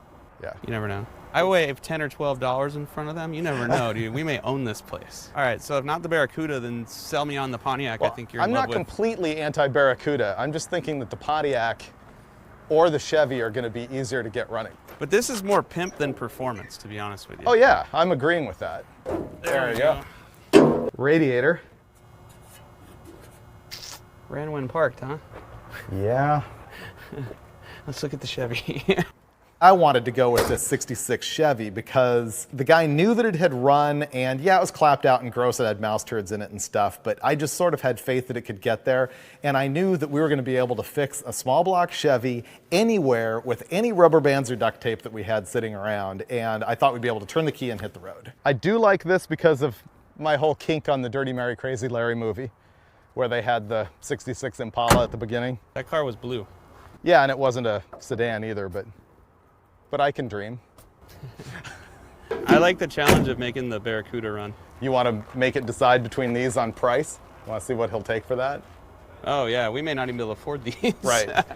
So negotiate. You're better than I am. All right, Alan. I am not a greedy man. No, you're not. I'm not. I've already spent a lot of money on plane tickets getting here. Yeah. And that's your problem. That's my problem. Yeah. I've already said you got nice boots on. Thank you. Thank Okay. you very much. Yeah. Okay. I like your hair. You got a good tan. Yeah. I feel close to you. Old buddy, old pal. I feel close to you. What am I looking at for this ugly piece of steaming crap. pile Yeah. of junk That's right. that is taking up a valuable space in your yard. Yeah. Think of what That'd you be could some put free here. Space for you. I do about 4,000 on it without the glass. Ooh, We're gonna have to just that's lower your expectations a little. What you got in mind? We're gonna have to put a carb on it. Not cheap. so we need a carburetor. Carburetor, wiring, Yep. plumbing for the gas tank. We need a Right. seat. It's worth $2, right? Oh yeah, I'd do that for sure. Yeah, 2. 2's good. 2 plus all the parts we need to put it back together. Right. If you can get us the windows like in, so they don't fall out at 78 miles an hour, which would be top speed for this thing. Yeah. $3 grand. What do you think? I can't do it. No, not for 3. About 3,800 is the best I can do on this one. Yeah. So what he's saying is this is worth this is worth twice as much as the actual Impala. Why don't we do this? Uh-oh. Wait. Why don't we try to get them started and see which one's Startable? startable? Okay. Okay. All right. If the engine You do that turns for us? over, yeah. Okay. Yeah, but we can't afford that regardless. Hey, you cheapskates. We may have to walk away from this one. Yeah, I know. It's I may be so disappointing. offended about the CUDA we just leave altogether. Come on, baby. Crank to life. Daddy needs a Mopar.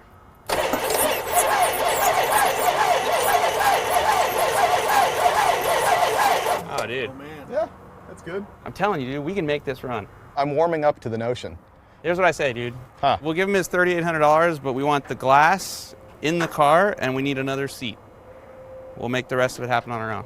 So when buying a car from an auto ranch, you gotta expect the carburetor's probably gonna fight you a little bit. So I was smart enough to order a Holley 750 double pumper with mechanical secondaries. And you just don't go anywhere without your cheater setup. Hello, friend. Oh, I've missed you. I like that we have 24 hours to make a car we've never seen run, and we're putting nitrous on it before we even check the motor. Gotta have your priorities straight. Perfect.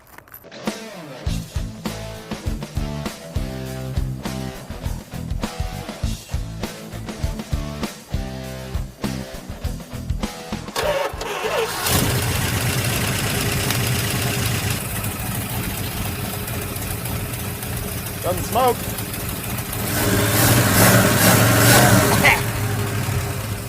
I say we're good to go. That sounds all right. We got it to run pretty good. We decided we're gonna give it our best shot because we always have a fallback plan, which is the Chevy. So they just forklifted it over to the shop and they're gonna help us work on it. They also said we could stay here all night long, and I'm thinking that's gonna have to happen. The really funny thing about this is we're 4 hours into this deal, and all we're accomplishing right now is making the engine run for more than 8 seconds so that we can put the trans in gear to find out if the car even moves. And if it doesn't move, we've got to go back to the junkyard and pick out another car and try that again. Because nothing in this whole place, we're sure, will run under its own power. The first thing Finnegan did was stripped the carburetor fitting. Can I blame you for that, or is that not cool? You lie a lot on video. Can I blame China? How about China? When you pay Rad Rides by Troy and you give them $1 million to build a hot rod and you wonder why, this is why. They're not working in a barn in 24 hours with Chinese-made parts. Sure, they have fame and glory and money in their pockets and happy wives and children that like them. They're not having this fun. Not at all. Enter to win $5,000 by providing feedback and taking our survey. I think the odds of us winning should be pretty good after we spent this much money. It's almost as tall as I am. $800 to basically find out if the car will even move. What do you think? Is it gonna move? Of course. The only issue here is you plumb that to a fuel line that's going to nothing. Yeah? Where would you like it to go? Some sort of gas can. Which we did not acquire, and we don't have the gas either. We have no can or a gas. We could wish it to, life. Yeah, we could. Do we even have a jack?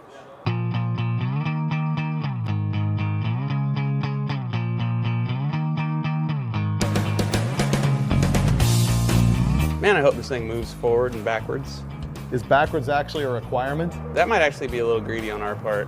Okay, hopefully we're gonna fire it up now and make it drink out of this gas can. Sounds good. Happy. Come on, Reverse. baby. Yes! Yes! That's reverse. No noise. And drive. Forward! I take back everything I said about this place. You can get a quality automobile here. We're good. Wait, let's see, will the brakes stop it? No, no brakes. We're not going around the block without brakes. No, we need brakes. It's about midnight at the auto ranch and we've had big victories with the engine and the transmission, and so we're gonna call it a night and go get some rest. It's first thing in the morning on Thursday and we thought we should attack the brakes first since we got the engine working, the transmission working, but no brakes. It's not first thing in the morning anymore. It's not? No, it's about lunchtime. Are you saying we're behind schedule? A little bit. What are you working on? Start at the top. Okay, stuff I can see right away. Put oil in, buy an oil filter. Do ignition switch needs to go in. Get another radiator that doesn't leak. Headlights, glass, brakes, gas tank, seats, shifter, tires if possible. Exhaust? I'll just cut it off. Yeah, cut exhaust. Yeah. We should stop the list now. Because it's only depressing? It's really getting overwhelming. Oh, outside door handles. Oh, that just put it over the edge, dude. We can't make this now. So that's our list, and it's Thursday at 11. We need to leave in 8 hours. We'll be fine. There's no way in hell that's happening.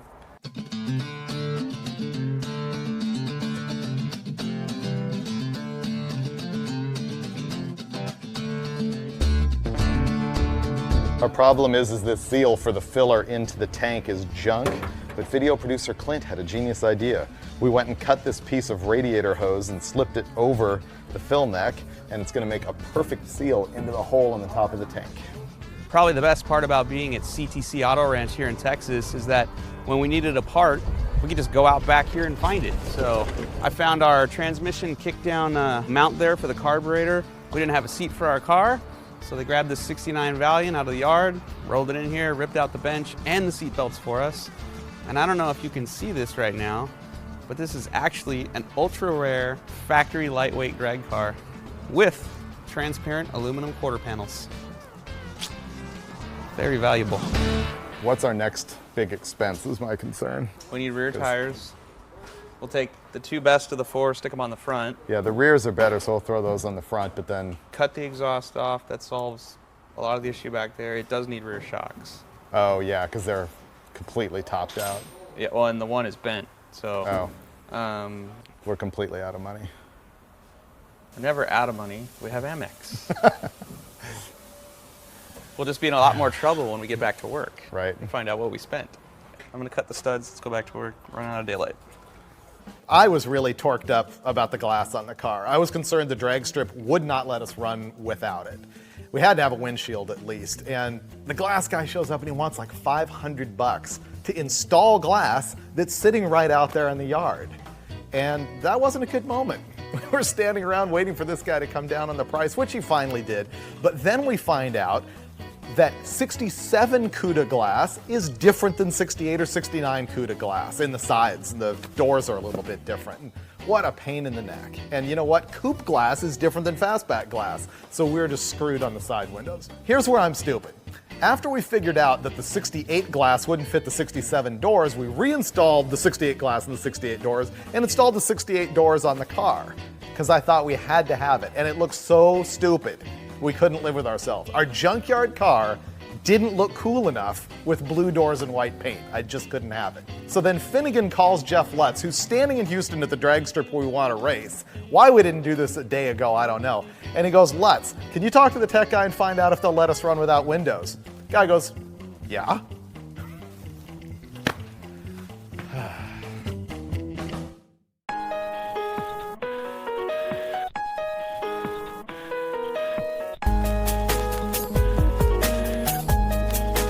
7 o'clock. We have to leave in an hour, right? Is that what I said? No. 5 hours from now, the drag strip next door closes. So that's our new bogey? New goal. If we get it running in 4 hours, we can go make a lap over there. Does it have to have brakes? No. We could not find junkyard taillights, and so I'm using magnetic trailer lights, which won't magnetize. It's 9:30. We've got about 2.5 hours until the drag strip closes. We're gonna fire off the motor for the very first time on the stock gas tank. And the potential for that thing to turn brown right now and look like the bottom of a fish tank, very high. So go ahead, hit it.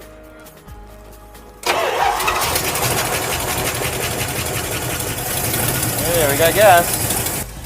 Yeah! Alternator works. Cool. Right on.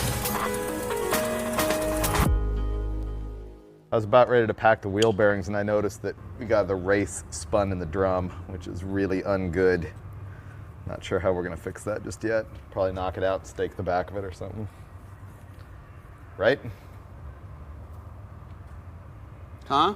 There's an old farmer's trick that you can do where you take a punch and you smack the machine surface where the race goes in, and it makes little dents and little lifted areas of metal around the dent that reduce the inside diameter of the race journal so that the race can pound in again. And so this guy James, who works at the auto ranch, who has been super helpful and who is the master of the junkyard repair, shows up, he knows this trick like that, and dials us in. So we got to bleed the brakes, fix all the water leaks, wire the taillights, cut something off the floor of the car so that bench seat that we robbed from another car will fit, make sure the shifter works, drop it on the ground, and try and run it. We're leaving tomorrow night sometime, 24 hours from now, if at all. Time for bed. Let's go. Okay. Is it really? Did it sound like we were going to bed together?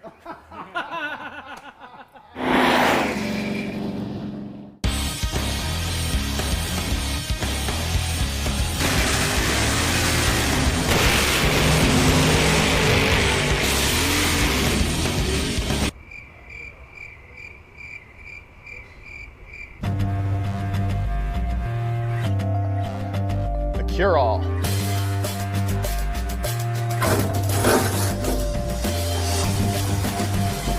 Ah, that makes me feel better. Nitrous.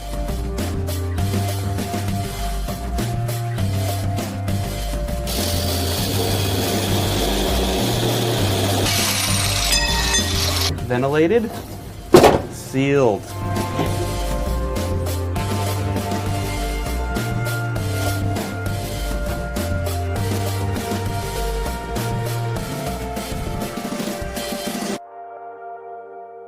At this point, there's the possibility that after all this work, we're going to try and drive it around the block and the transmission will just be garbage. It spun the wheels on the jack stand. That doesn't mean it moves the car. Dude, don't talk about it.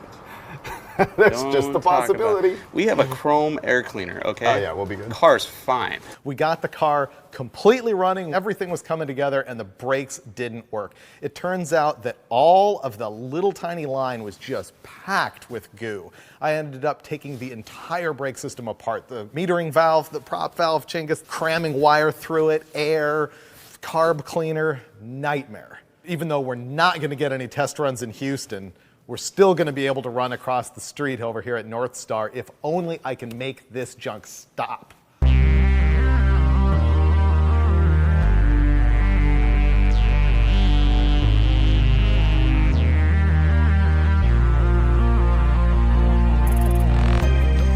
think all that's left to do is bleed the front brakes and see if she'll drive down the street. Maybe even do a burnout. You know, there's a moment at which you think no amount of duct tape is actually going to get you on the road with this car. And then there's that moment where you fire it up and put it into gear and head out for your first test drive.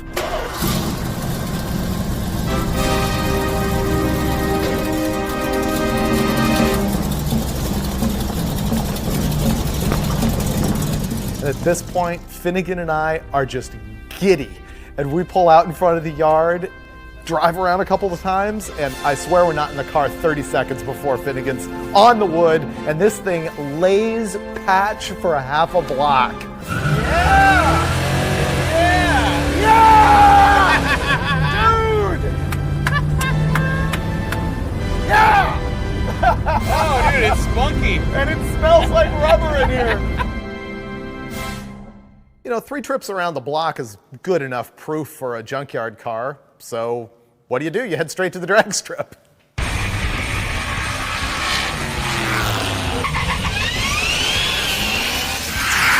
North Star is a really cool little track. It's an 1/8 mile, which is unusual for me, but nice place. The people there are fantastic. Can't say enough about the whole crew and how they treated us there. Finnegan goes up there to make the first pass on motor.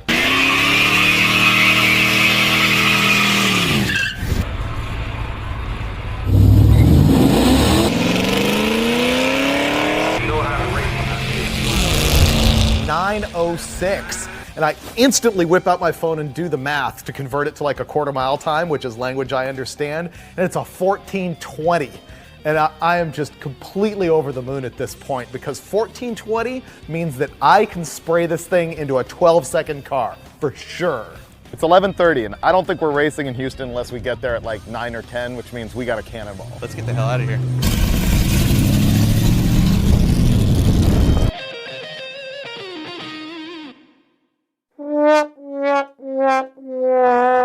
Our really old and dry-rotted tires are self-ejecting the treads now. We heard something smack the inside of the quarter panel pretty hard, and it was that. Not good. I vote limp it to the hotel, deal with it in the morning. Well, yeah, we pretty much don't have a choice. We woke up in the morning at the Hooker Hotel, and sure enough, the tire was completely flat, but that doesn't slow us down. We don't have a spare, and we don't want to wait for a tow truck, so we hit the road in the Cuda with a dead flat tire. Drove the thing 5 miles on a completely flat tire, but the Gearhead Angels shine upon us once again because we never gacked the wheel, and we were able to slap new rubber on the car. We got 4 new tires, because that's the way we roll. Tires are on, feeling good, except we're suffocating from all the exhaust leaks in this thing and the holes in the floor. So we brought it to this muffler shop, who said 2 hours to change the header gaskets and the collector gaskets. We came back 4 hours later, and it leaked worse than when we got here.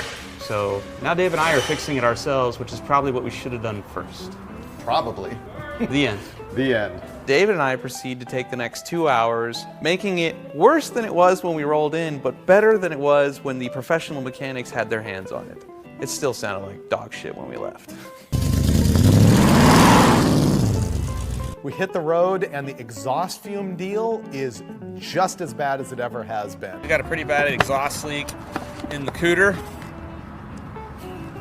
And we're basically suffocating while we drive. So I'm gonna hack up this 2-liter bottle of soda, duct tape it to the window frame, and hopefully get some fresh air blowing at our domes so we don't pass out in the middle of the night while we're driving. Wide open windows, and still you need a Coke bottle funneling the 70-mile-an-hour air directly at your face so that you can barely breathe enough to stay alive. We're in Houston. We spent most of yesterday getting tires on the car and trying to protect ourselves from carbon monoxide, but we made it late last night, and now we are headed to the racetrack, hopefully to make some nitrous passes in the car, and then I think we're gonna auction this thing off to some lucky person, or unlucky person, depending on your point of view.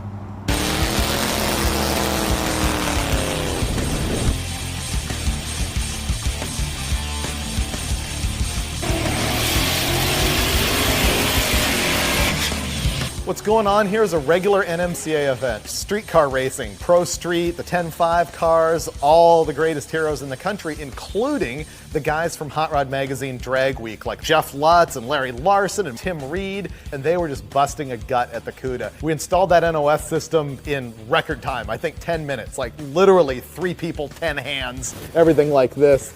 We can't go home without running the nitrous to the thing, so we don't have an electric fuel pump for the nitrous system, so we're gonna tee it into the stock pump, cross our fingers, and pray to God it doesn't lean out.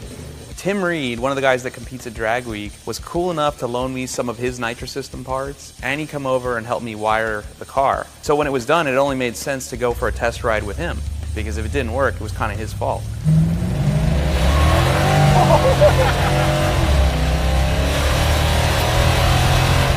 Surges a little. It definitely surges. Turned around to go back to the track because we need to do a little more tweaking on the car. And as I was making the U-turn, I hit the nitrous button on accident. Whoa, whoa, whoa.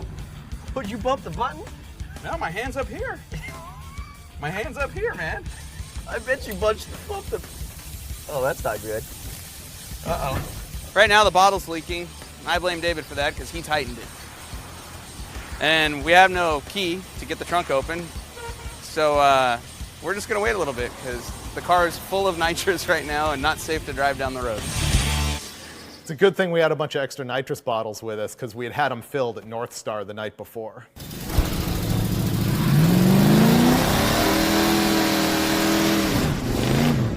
We were pitted right next to Jeff Lutz, and He drives a 57 Chevy that's one of the fastest street cars on the planet. So when I asked him to help me stage the Cooter, he laughed at me, but he said yes. And so I got this guy standing in front of the car and he's waving me into the beams and he's laughing his ass off because he's staging like a 15-second car.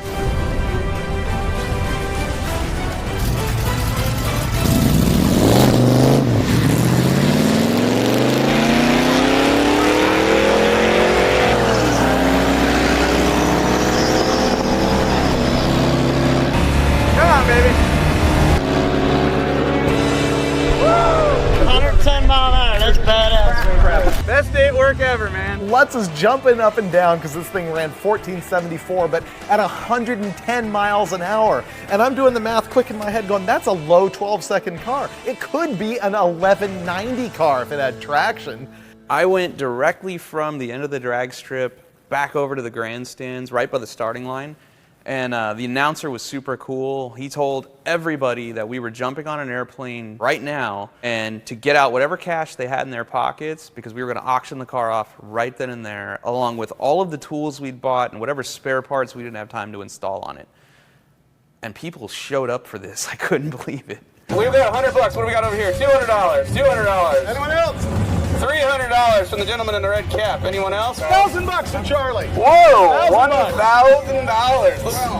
$1,200. 15. Oh, the racetrack. All right. Thank you for having us. 1,600. 1,800. 1,900. Wow. 1,900. Going once. He's checking it out. $2,025. Nice round number. I like that. How'd you pick that one?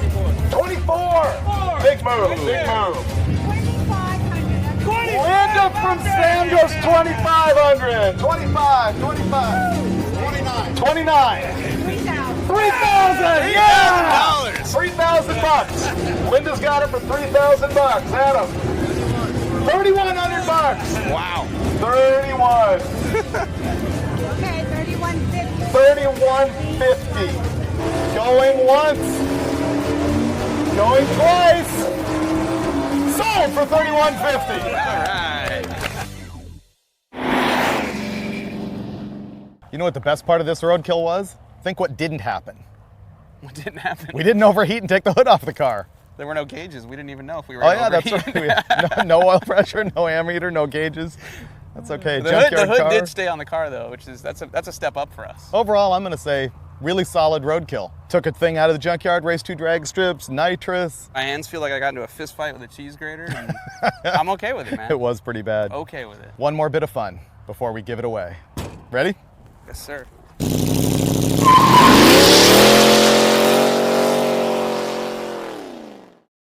right, you ready? For what? We're gonna go. Gonna do this now. Just pretend like I'm doing something here. Basically what I'm doing. These are tight. Yeah, that looks good. Just tuck that in right there. Ready to go. Let's go get a clap, David. Yes! Yay! Roadkill. No logic, no budget, no shame. Give us a clap, David. That was a good clap with Nice, diesel hands. nice. Diesel adds the power. Wow, you got some pop in that. It does. It's the diesel. I do I'm that, convinced. but everything hurts. We're running out of daylight. I need parts. Hurry.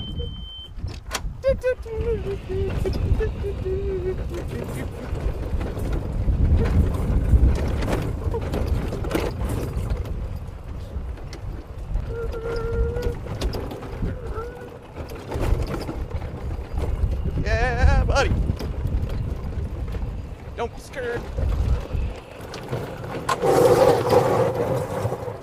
I've searched the whole place. There's no back tires or wheels we can use.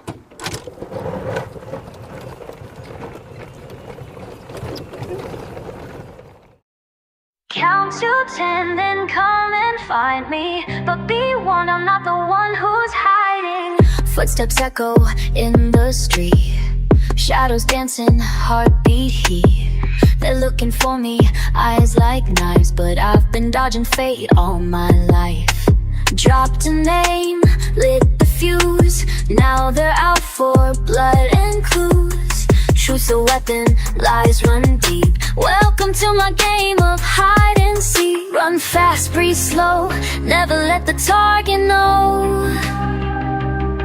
One wrong move, the game is done. But I was born to outrun. It's hide and seek in a world of crime. They're chasing ghosts, I'm crossing lines.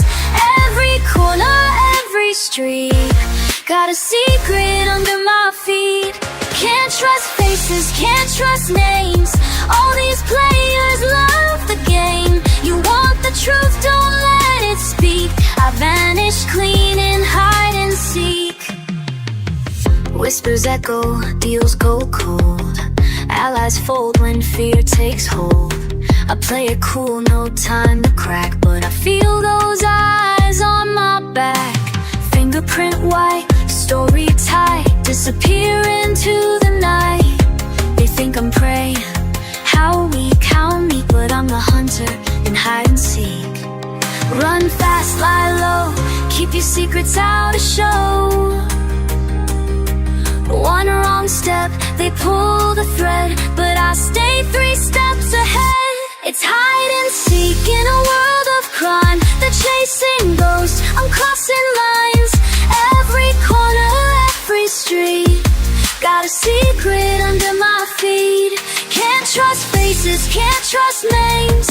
All these players love the game. You want the truth, don't let it speak. I vanish clean in hide and seek. No rules, no second tries, just alibis and covered lies. I see the snare, I smell the bait, but they don't know they're seconds late. It's hide and seek, and I don't lose.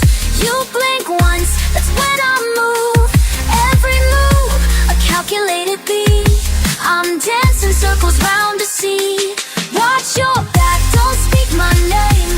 I'm the shadow in this game. I'll write the end that no one tweaks. Say goodnight to hide and seek. Found me, too bad I was never really there.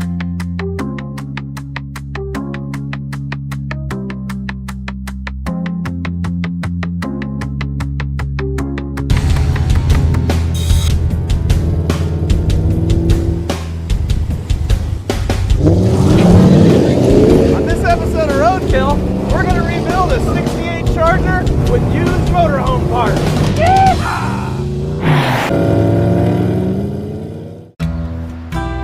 It's yet another episode where we're going to dig out one of my old cars that's been sitting around forever and do something with it.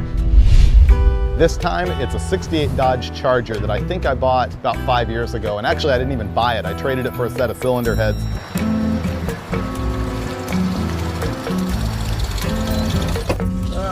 Just go ahead and pull the wire. That's the awesome. Anti-theft system there. Wow.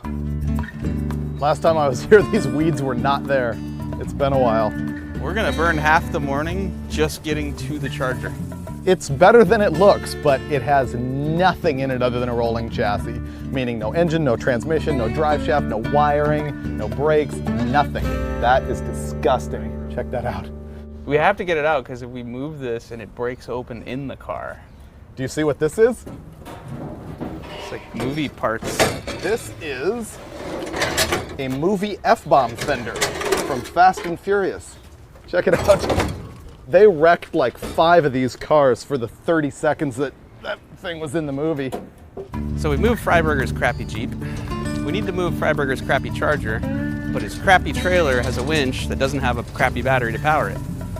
So we're gonna take his crappy Suburban to an auto parts store to get a battery, to work the winch, to get the Charger out, just so we can get to somebody's driveways, so we can start working on this massive drivetrain swap that he has in mind. 3 days? 2.5. Yeah, we're hosed. I have a vision for this car, and I don't think it's exactly what his vision is. My vision is it's sailing through the air in a bright orange ball of fire, you know, over a canyon. You want General Lee? I want General Lee. I want the General Mayhem. That's what this is going to be. The General Mayhem. Mayhem's good. Yeah. As long as it's orange with an 01 on it. No. The first step was to blow all of the rat turds out of the Charger, so we loaded it up on the back of the Macho Grande and dragged it over to the coin-op car wash. I'd bet $1 that today we're the only ones hauling a 68 Charger behind a Macho Grande through Burbank, California. That makes us winners. I like the way you've really asked no questions about the condition of the Charger, what might be missing, what I did or didn't order, what the parts vehicle is. I have really low expectations for this deal. I'll say this episode will not end without us having it running and driving. How's that? Movie magic. You did leave yourself a good size out there. Yes. Well, it's difficult to see right now, but this car is actually full of critters that want to kill me. So we're gonna hose it out here at the car wash before we even think about working on this piece of crap. Yuck. You're gonna get scurvy right now. Oh look, here's a whole bag of Corona bottles. Oh, you're about to get gonorrhoesyphilis. Oh, that stinks. Yuck. Oh. Oh. So glad this isn't my Oops, car. that broke. Oh, and you broke the bottle. This right here is what makes the Charger cool. Go faster grooves in the doors. Look at that. It just looks like speed happening right there. It's restored now. Wow, you're going all out. Suds and everything. I think this fender is probably giving you ideas. Dude, I'm telling you. It's like it already wants to be a General Lee. The car's talking to you right now. Look, orange suds are coming off of this side. It's telling you, it's bleeding orange. It's saying, come on, jump me, jump me. Keep in mind, I've never seen the donor vehicle. Oh wow, this is kind of nice. And it's way too nice to rip apart. Nobody wants the Dodges. That's the problem, especially a long bed 3/4 ton. But Mopar people are strange, and they're gonna be mad that you gutted the Mopar, even though it's for a better Mopar. I couldn't bring myself to tear up that Dodge truck because it was so clean, so the problem was we needed to find something that was a donor with a big block Mopar in it that I was not going to have sentimental attachment to. And then Finnegan surfed Craigslist and came up with the genius idea. What engine is in this thing?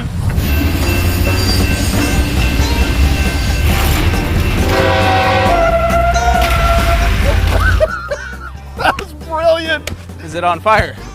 I wanted a big block Mopar really badly, and one of the sources for them is old Dodge motorhomes. There's a zillion of them out there, they're dirt cheap. This is a Class A, which means not based on a van. Big ugly, I think it's on an M800 chassis, and it has a 440 and a 727. It's got a battery we can use, maybe some wiring and stuff like that, and it runs good. We just picked it up, drove it 3 or 4 blocks, and it's already leaking. I know how to solve that. It's overheating. Let's take the hood off. Let's take the hood off. You know it has a cooling problem when it comes with the return jug that they failed to install. Well, you know, they had good intentions at least. I didn't know this thing came with landscaping. Check that out. I'm telling you, dude. That's like topiary right there. We've never bought anything this nice. I'm really surprised the brakes work that well, or at least the front ones do.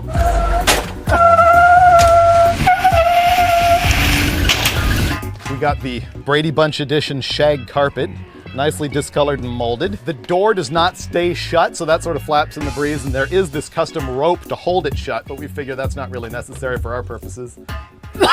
It's seriously making my eyes burn in here. Ugh, it's so bad. I don't get why it's okay up here. I mean, not good, it's fungus. But from that point back, literally, it burns your eyes and you can't breathe. I wasn't kidding, right? What is that? Pot of porgy? We have a super tight timetable to make this swap happen. So immediately after buying the motorhome, we headed straight to my buddies at OC Driveline to trade them the generator out of the motorhome for the drive shaft we need to connect the 440 to the Dodge Charger. I haven't really checked out the engine yet. Oh, man, it stinks. Yep, this is a Chrysler 440 big block. You can always tell the big blocks from the small blocks because the distributor's in the front, whereas the small block has it in the back. And, ooh, thermal quad. That is a Carter Thermal Quad, the famous carburetor with the plastic body. That's genius. That's gonna run really well on the Charger. It's time to take the hood off. Roadkill style. Oh yeah, that's gonna be way more efficient. And it's attractive. Next.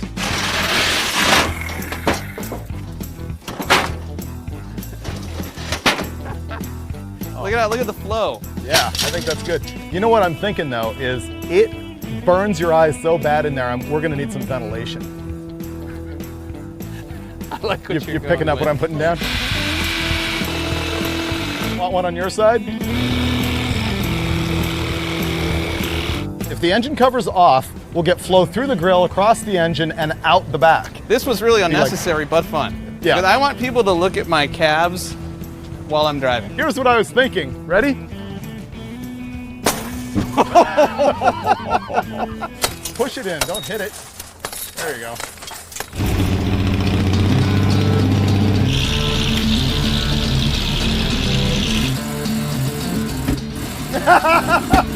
Thermal Quad! The only carburetor that punishes you for trying to go full throttle. Let me try going to the floor. Nice! There we go. Wow! That's the sound of power! There we go. I don't sense quite enough fear in all these people. No. I don't think they know. You mean we need to show them what the Pace Aero is capable of? I think so.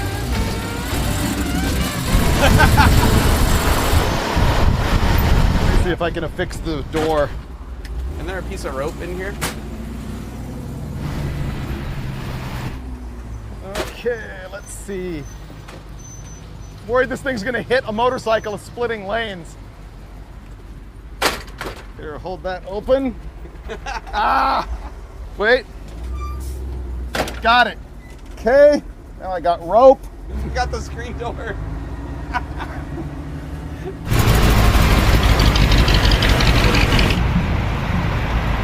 If you believe our temp gauge, this thing is running ice cold. Upon closer inspection, she's puking coolant all over the ground.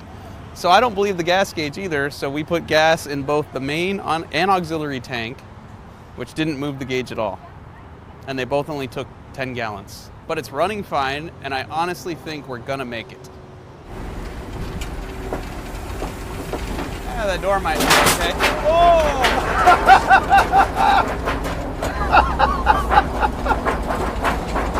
That was awesome. Yeah, pull over, we'll rip it off completely. Yeah.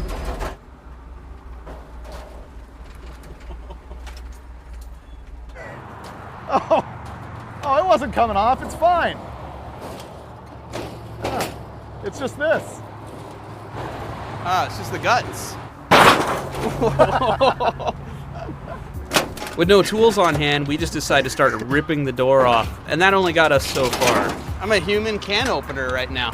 When all of a sudden, the LA Department of Transportation shows up, and they've got an axe. There we go. We need to get that off there. Perfect. Thank you. Thank you very State much. of California saves us. That was fun.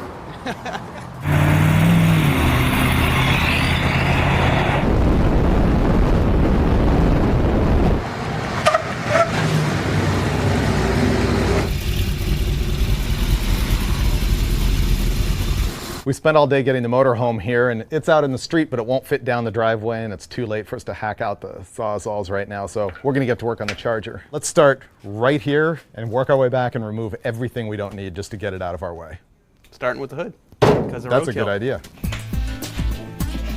You know how they say to make a statue, you start with a big block of stone and chip away everything that isn't a naked woman? We're right now chipping away everything that isn't a badass Charger. Gross. Looks gross in here. By the time we got back here to actually work on the Charger, it's so late at night we can't make any noise. So we'll pick this up again tomorrow. I am jacking up the back of the car so that I can rip out the gas tank, because that'll probably be the quietest job I can do right now. And since it's 8 a.m. in the morning, the neighbors probably don't want to hear me busting ball joints loose with a hammer and a fork. Where they jumped it. That's some Bo and Luke Duke stuff right there. Thing I love about Roadkill is we're gonna put nice, shiny aftermarket parts on that crud right there because we don't have time to do any better. And we always go, oh yeah, I'll take it apart and fix it later. I don't. I never say that. I say you'll never take it apart and fix it later. I always say that. There's no brake drums. And there's no springs. There hasn't been anything back here for a really long time. Are you swapping to discs? Okay. No, I had no clue. Oh, this is all roadkilled. Look at that. That's going to put a damper in our schedule. That just screwed us. Yeah, completely. Drink beer? Drink beer to think about it? At this point, the episode fell to complete disaster, and it was obvious we weren't going to get it done. We had to run off and shoot something else. And so I took the hulk of the Pace Aero motorhome, shoved it back into storage, abandoned the Charger at Rob's house, and walked away for a month and a half before we started working on it again. You ever considered dusting this car? Just a light little Swiffer right here on the dash so you can see the gauges. You've done an excellent job of keeping your area clean. Did you buy a Supra too? No. This isn't even a good Supra. People always park here and block my spots. I've had vehicles that I've sold that I can't sell because junk is in the way. So we got to move that. Did this get worse since the last time we were here? Looks like someone messed with the spare tire. Let's see if it runs. Whatever that funk was in the back the last time we drove this, that's gone, but I think it's been replaced by spiders and other things I don't want anywhere near me. Just pour a bunch of that on there so it blows up right in my face. That's good, right? That's enough. That was all that. Oh!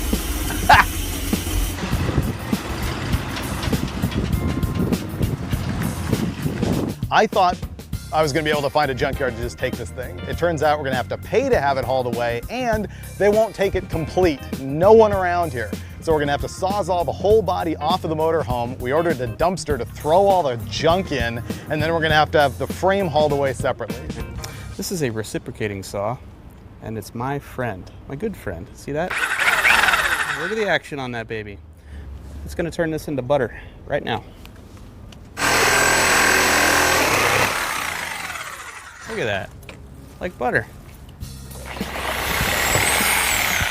In our warped and twisted minds, we decided we'll rent a dumpster, cut the entire thing up by ourselves in one day, and throw it all away. Oh, cool. There's our guy. All right, perfect. Well, we've given the Supra guy at least half a day to move his junk, so time's up. He's getting blocked in. This is my level of concern.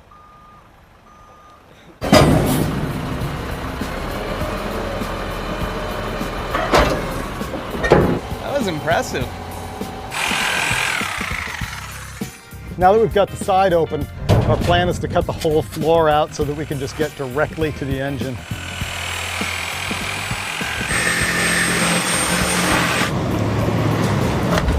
Oh, almost missed.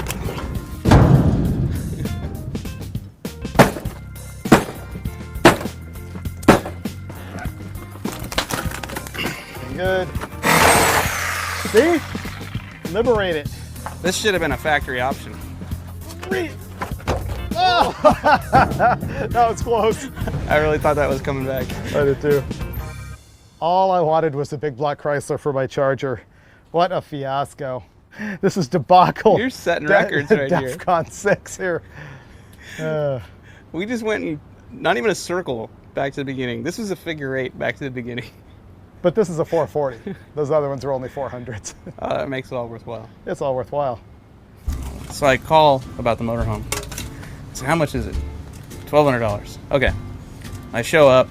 It's a lady and her husband, and I'm driving it around. It runs okay, not great, and I'm trying to bargain with her. I'm like, hey, you know, $1,200 seems kind of high. How about $1,000? No, I'm pretty firm on $1,200. All right, so I drive it around the block a few times, come back home, shut it off, and it diesels for no joke about 30 seconds straight. And it finally stops, and I go, so you'll take $1,000, huh? She's all, yeah. And what a deal you got! Look at it this way. I got an entire house for $1,000. Engine in, out for the first time for the last time. Oh, you knew that was gonna happen. Why couldn't we get a hoist with childbearing hips? This ain't gonna work. Looking pretty solid to me. There we go. That's one side. Yeah, it seems like it's still... Remove it. Freedom. Okay. Can you try and bucket that? Too late. It's done. Yeah. It was a lot like a recreational vehicle archaeological dig to get the 440 out of this thing, but finally, we liberated the glorious big block Mopar. Best part, though, is that we found a guy who's gonna take this thing so we don't have to cut it in a million pieces and throw it in the dumpster. I'll be honest, we had to pay him to take it. Yeah, but don't care. So tomorrow, I'll go get the ramp truck, I'll load the Fury on it, I'll come here, we'll put this in the trunk of the Fury on the ramp truck, return the $400 worth of Sawzall blades, drive the whole mess to the Charger, and then make a bigger mess there. Pillage the Fury and the engine for the Charger. Yep, no, that's perfect. Everybody got that?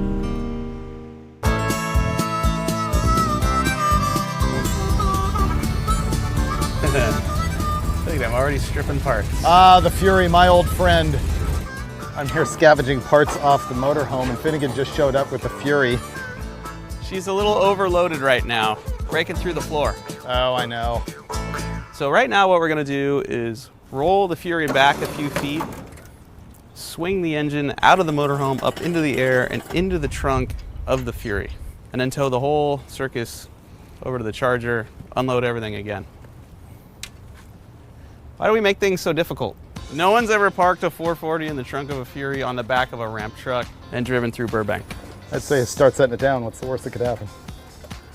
Put a hole in the fuel cell and fuel everywhere. Yeah. Yeah. This is the world's only rear-motored 73 Fury. There, I solved that problem. It's through. Not even gonna ask what that was. Oh, this isn't going anywhere. Probably not coming out either. The donkey's not going to the junkyard. That's going back in my living room.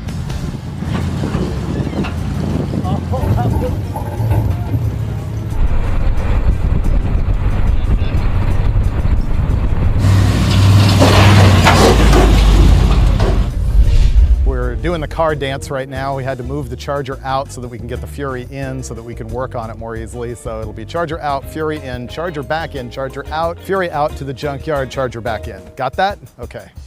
I didn't get that at all. What are we doing? Let her rip.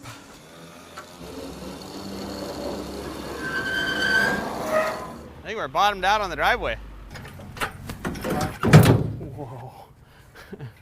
We're wedged against the inside of the trunk like we were predicting.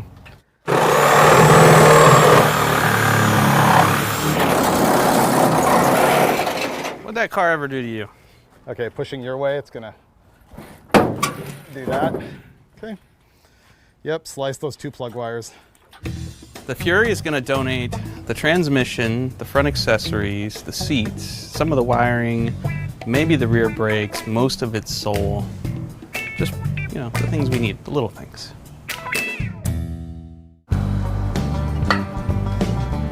I thought we honestly were going to be able to get this whole car running and driving in 3 days, but my 3 days means 6. I like it when I show up and you're already working. It's like when you come back from the bathroom at a restaurant and the food's already there. I decided to go ahead and take the engine out separate from the transmission, basically so we don't just bloodbath the driveway. Oh, that sounds messy. I'm just gonna sit here and watch you work for a while. Makes me all warm and fuzzy inside. Time to relieve the donkey of its duties.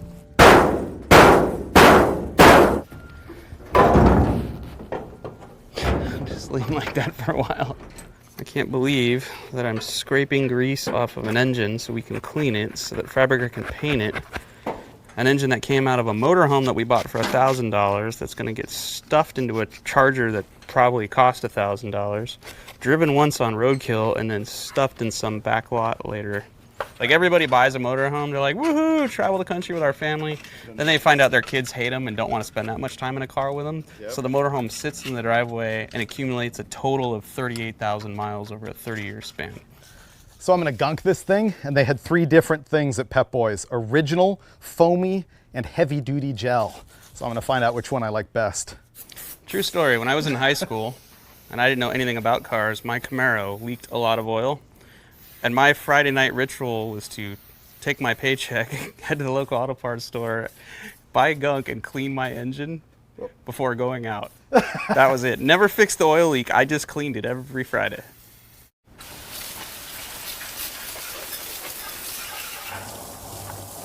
Because roadkill. Shut it off, dude. Let this thing dry for a couple of hours, and it actually came out pretty good. I think I like the gel and foamy gunk better than the original.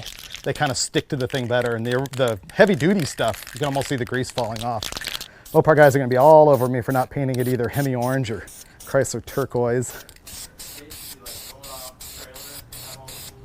Freshly rebuilt. Wow, Fonzie, all black, huh? Yeah. If I had painted it orange, it would have been way worse. I think you've talked yourself into this. Yeah. I think it was a valuable use of our time and resources. You know, it was blue. It couldn't be blue. It's going in a black car. So now it's black. Now we have to pull the engine out of the Fury and then take the transmission out. There we go. Or do that. Torque converter sort of coming out with the motor, but it wanted to. Now let's decide where this is going to sit for 6 years. Rob's front lawn. The transmission in the motorhome had a companion flange on the back of it instead of a slip yoke, so we couldn't use it. So that's why we're using this transmission. You want me to lower it a little bit? Wow, how does this leak that bad? How is that even possible? We just made a bloodbath of epic proportion over here. Oh my God. There's a triple homicide under the Fury. This is unbelievable. You know, the thing is, ATF is mostly a detergent, so we're really cleaning your driveway. So in a twisted way, you owe us. Oh, okay. It doesn't really need a clean before you got it. Look at how good it is. Look how shiny it is now.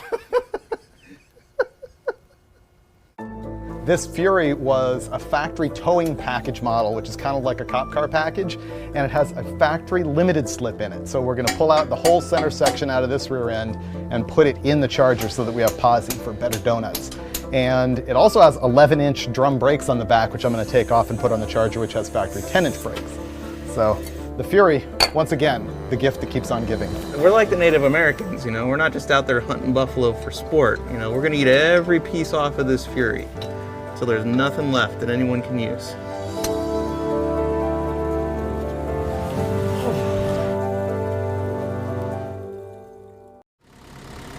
We started off our morning sending the Fury to the junkyard, which is a roadkill first. Usually we take cars from the junkyard, or we have cars that should be there. It's opposite day.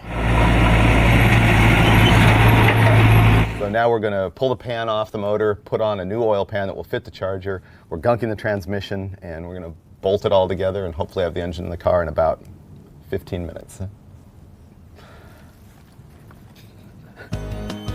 We are getting close. As if by magic. It's like it's already done. We could just start drinking beer now. Look how close we are. Now. Okay.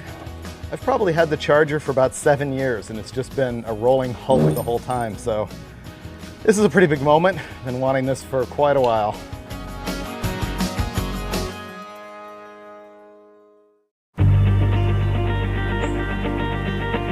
Freiburger and I have worked on this car off and on for the last 3 months.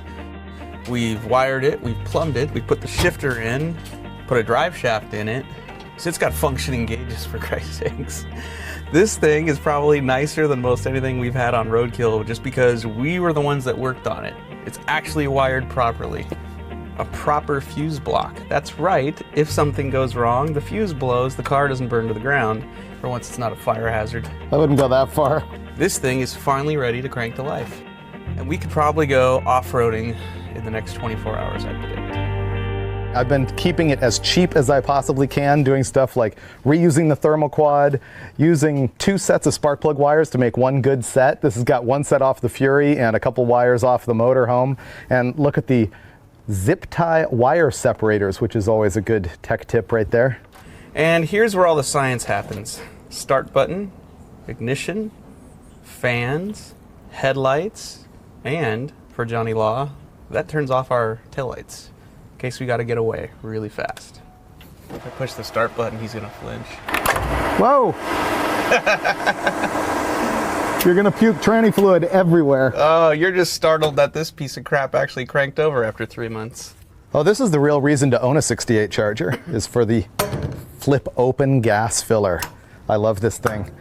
I actually bought that new reproduction for like $47 because I love it so much. Yeah. I think Dodge Plymouth Chrysler stole that from boat guys. Don't care, it's cool. I plan on firing the thing up today, but we still have some things to do. There's a brake line that needs to be made, need to put the push rod in there. Of course, Finnegan's installing the tack, that's crucial. I want to hang the fender, also crucial, put a bumper on it and stuff like that. What else do we have to do? It's getting down to short list. Rub some awesome on it and go hit the road. I have a 69 fender that we have to modify just a little bit to bolt onto it. 0 insurance and registration. In fact, you know, we don't even know that the car isn't hot. I traded the thing for a set of cylinder heads. It might not be registerable. This might not even be your car. That's right. We might have just put the thing running and driving for some guy we don't even know. Right now, Freiburger is pouring some gas down the carb, and we're going to try to fire up the Charger for the very first time since 1983. Go.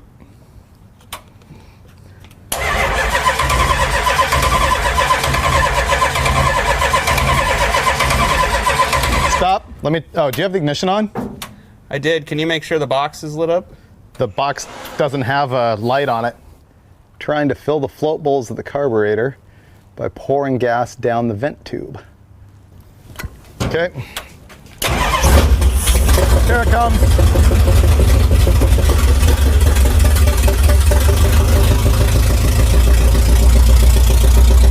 Wow, it sounds weak. We just ran out of gas. It had 75 pounds. Yeah.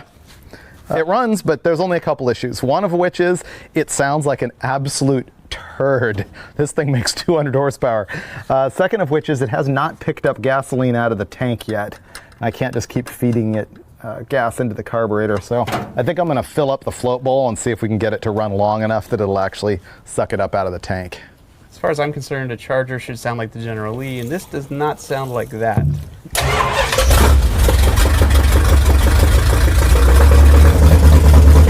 Got it. That's paint burning off the headers.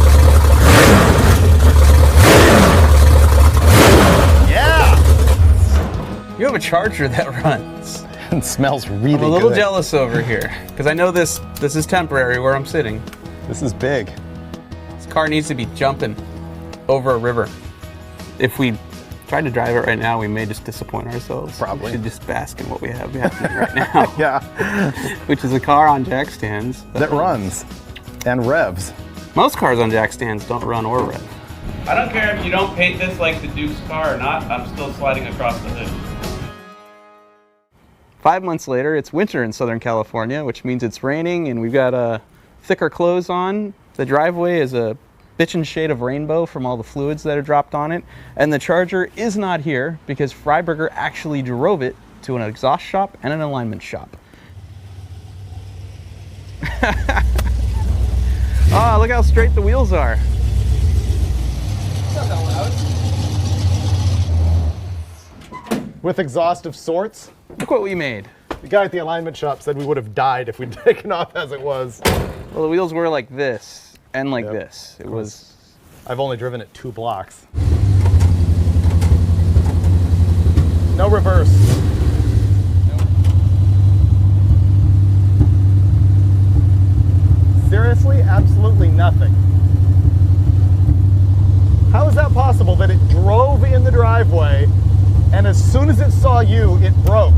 I honestly fear that people think that we will have faked this for drama because it's so unbelievable, but you have to see this. We do not lie on Roadkill. Fire the thing up. know it has fluid. We put it in reverse. We know it's shifting. Goes a note. Whoop. Hey. I just tried to drive that car and it wouldn't move. How's this possible? Oh no, it's dead again. Except now it's dead in the street.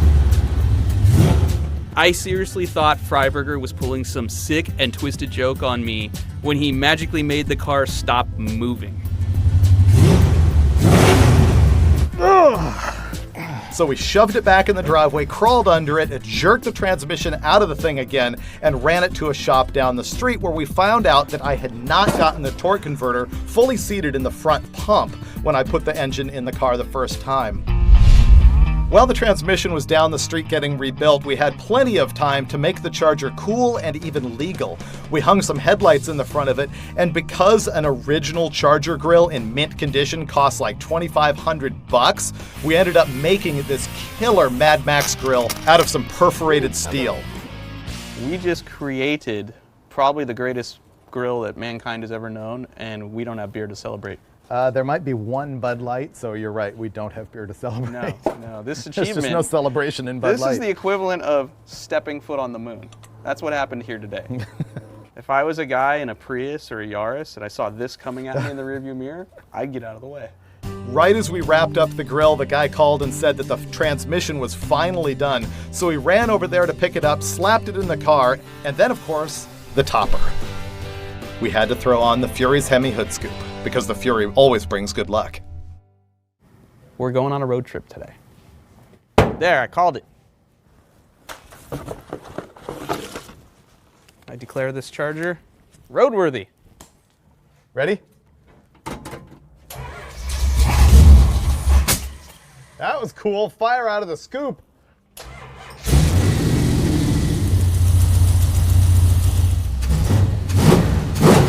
I can't even believe it. We are finally gonna hit the road. All right, I'll be Bo, you be Luke. Yeehaw! That's not smoking as much as it was. Rob's our friend, but you really need to do a burnout down this street. Oh no, it's a big. That was it? That was on the floor? Pretty much. Oh my God. What's that noise? Driveline? You bolt the drive shaft in? Yeah.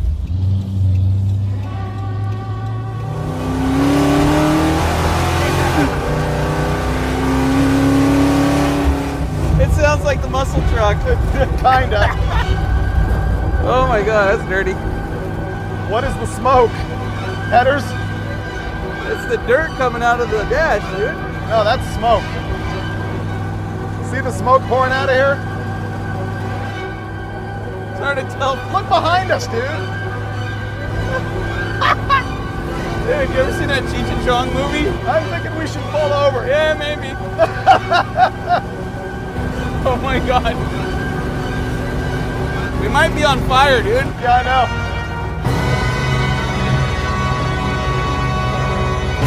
So we got on the freeway. Coming out of the other side. Thing sounded awesome. Like, literally, greatest exhaust note ever. Reminded me a lot of the muscle truck. And then it was just James Bond smoke, the whole entire freeway. I think we stopped 3 lanes of traffic just now because it's puking tranny fluid everywhere. Dipstick came out. Came out? Hey, it's gone. Transmission fluid catches on fire good.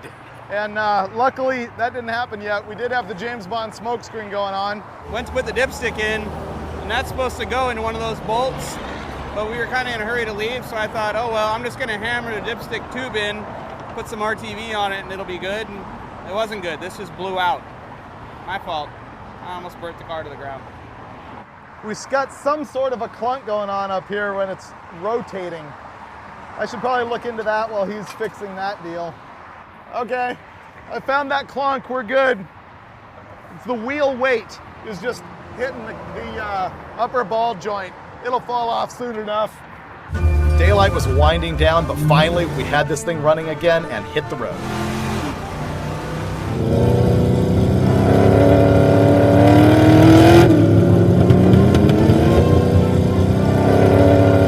I I can't tell you why this was such a lifelong dream for me, but I have always just loved thrashing passenger cars around in the desert. And to have a 68 Charger in particular, it just brought back the vibes of Dukes of Hazzard and Dirty Mary Crazy Larry and even Bullet. It's just, I was raised to believe that a 68, 69 Charger is the most indestructible vehicle off-road, and I was set to prove it.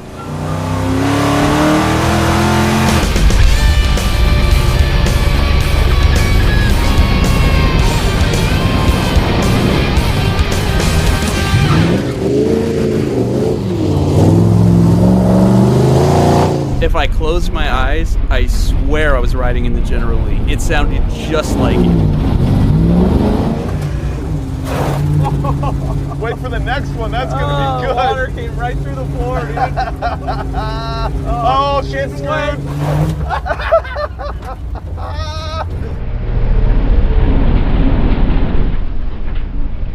All four wheels never left the ground. We've got too much respect for this car. But we did get it sideways around every corner. We did throw dirt in the air. We had a blast.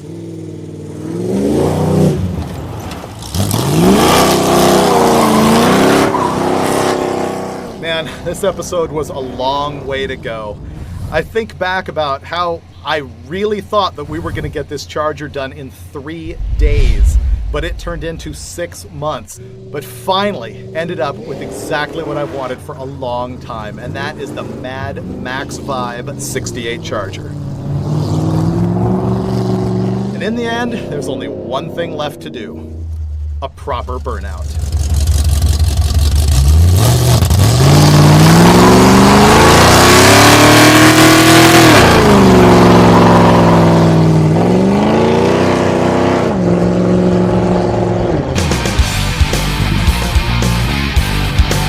What engine is in this thing? I believe it's an 8. It's an 8. Okay. Yeah, I believe it's 8, yes. Is that a V8? Let me talk to my wife here and see if she'll give me some money. I don't understand. Oh, we're gonna pay you to take this. We don't want it. You take it, and we'll give you money. Oh. See, it just got better, didn't it? He's not paying 500 for that. No, we're gonna give you money.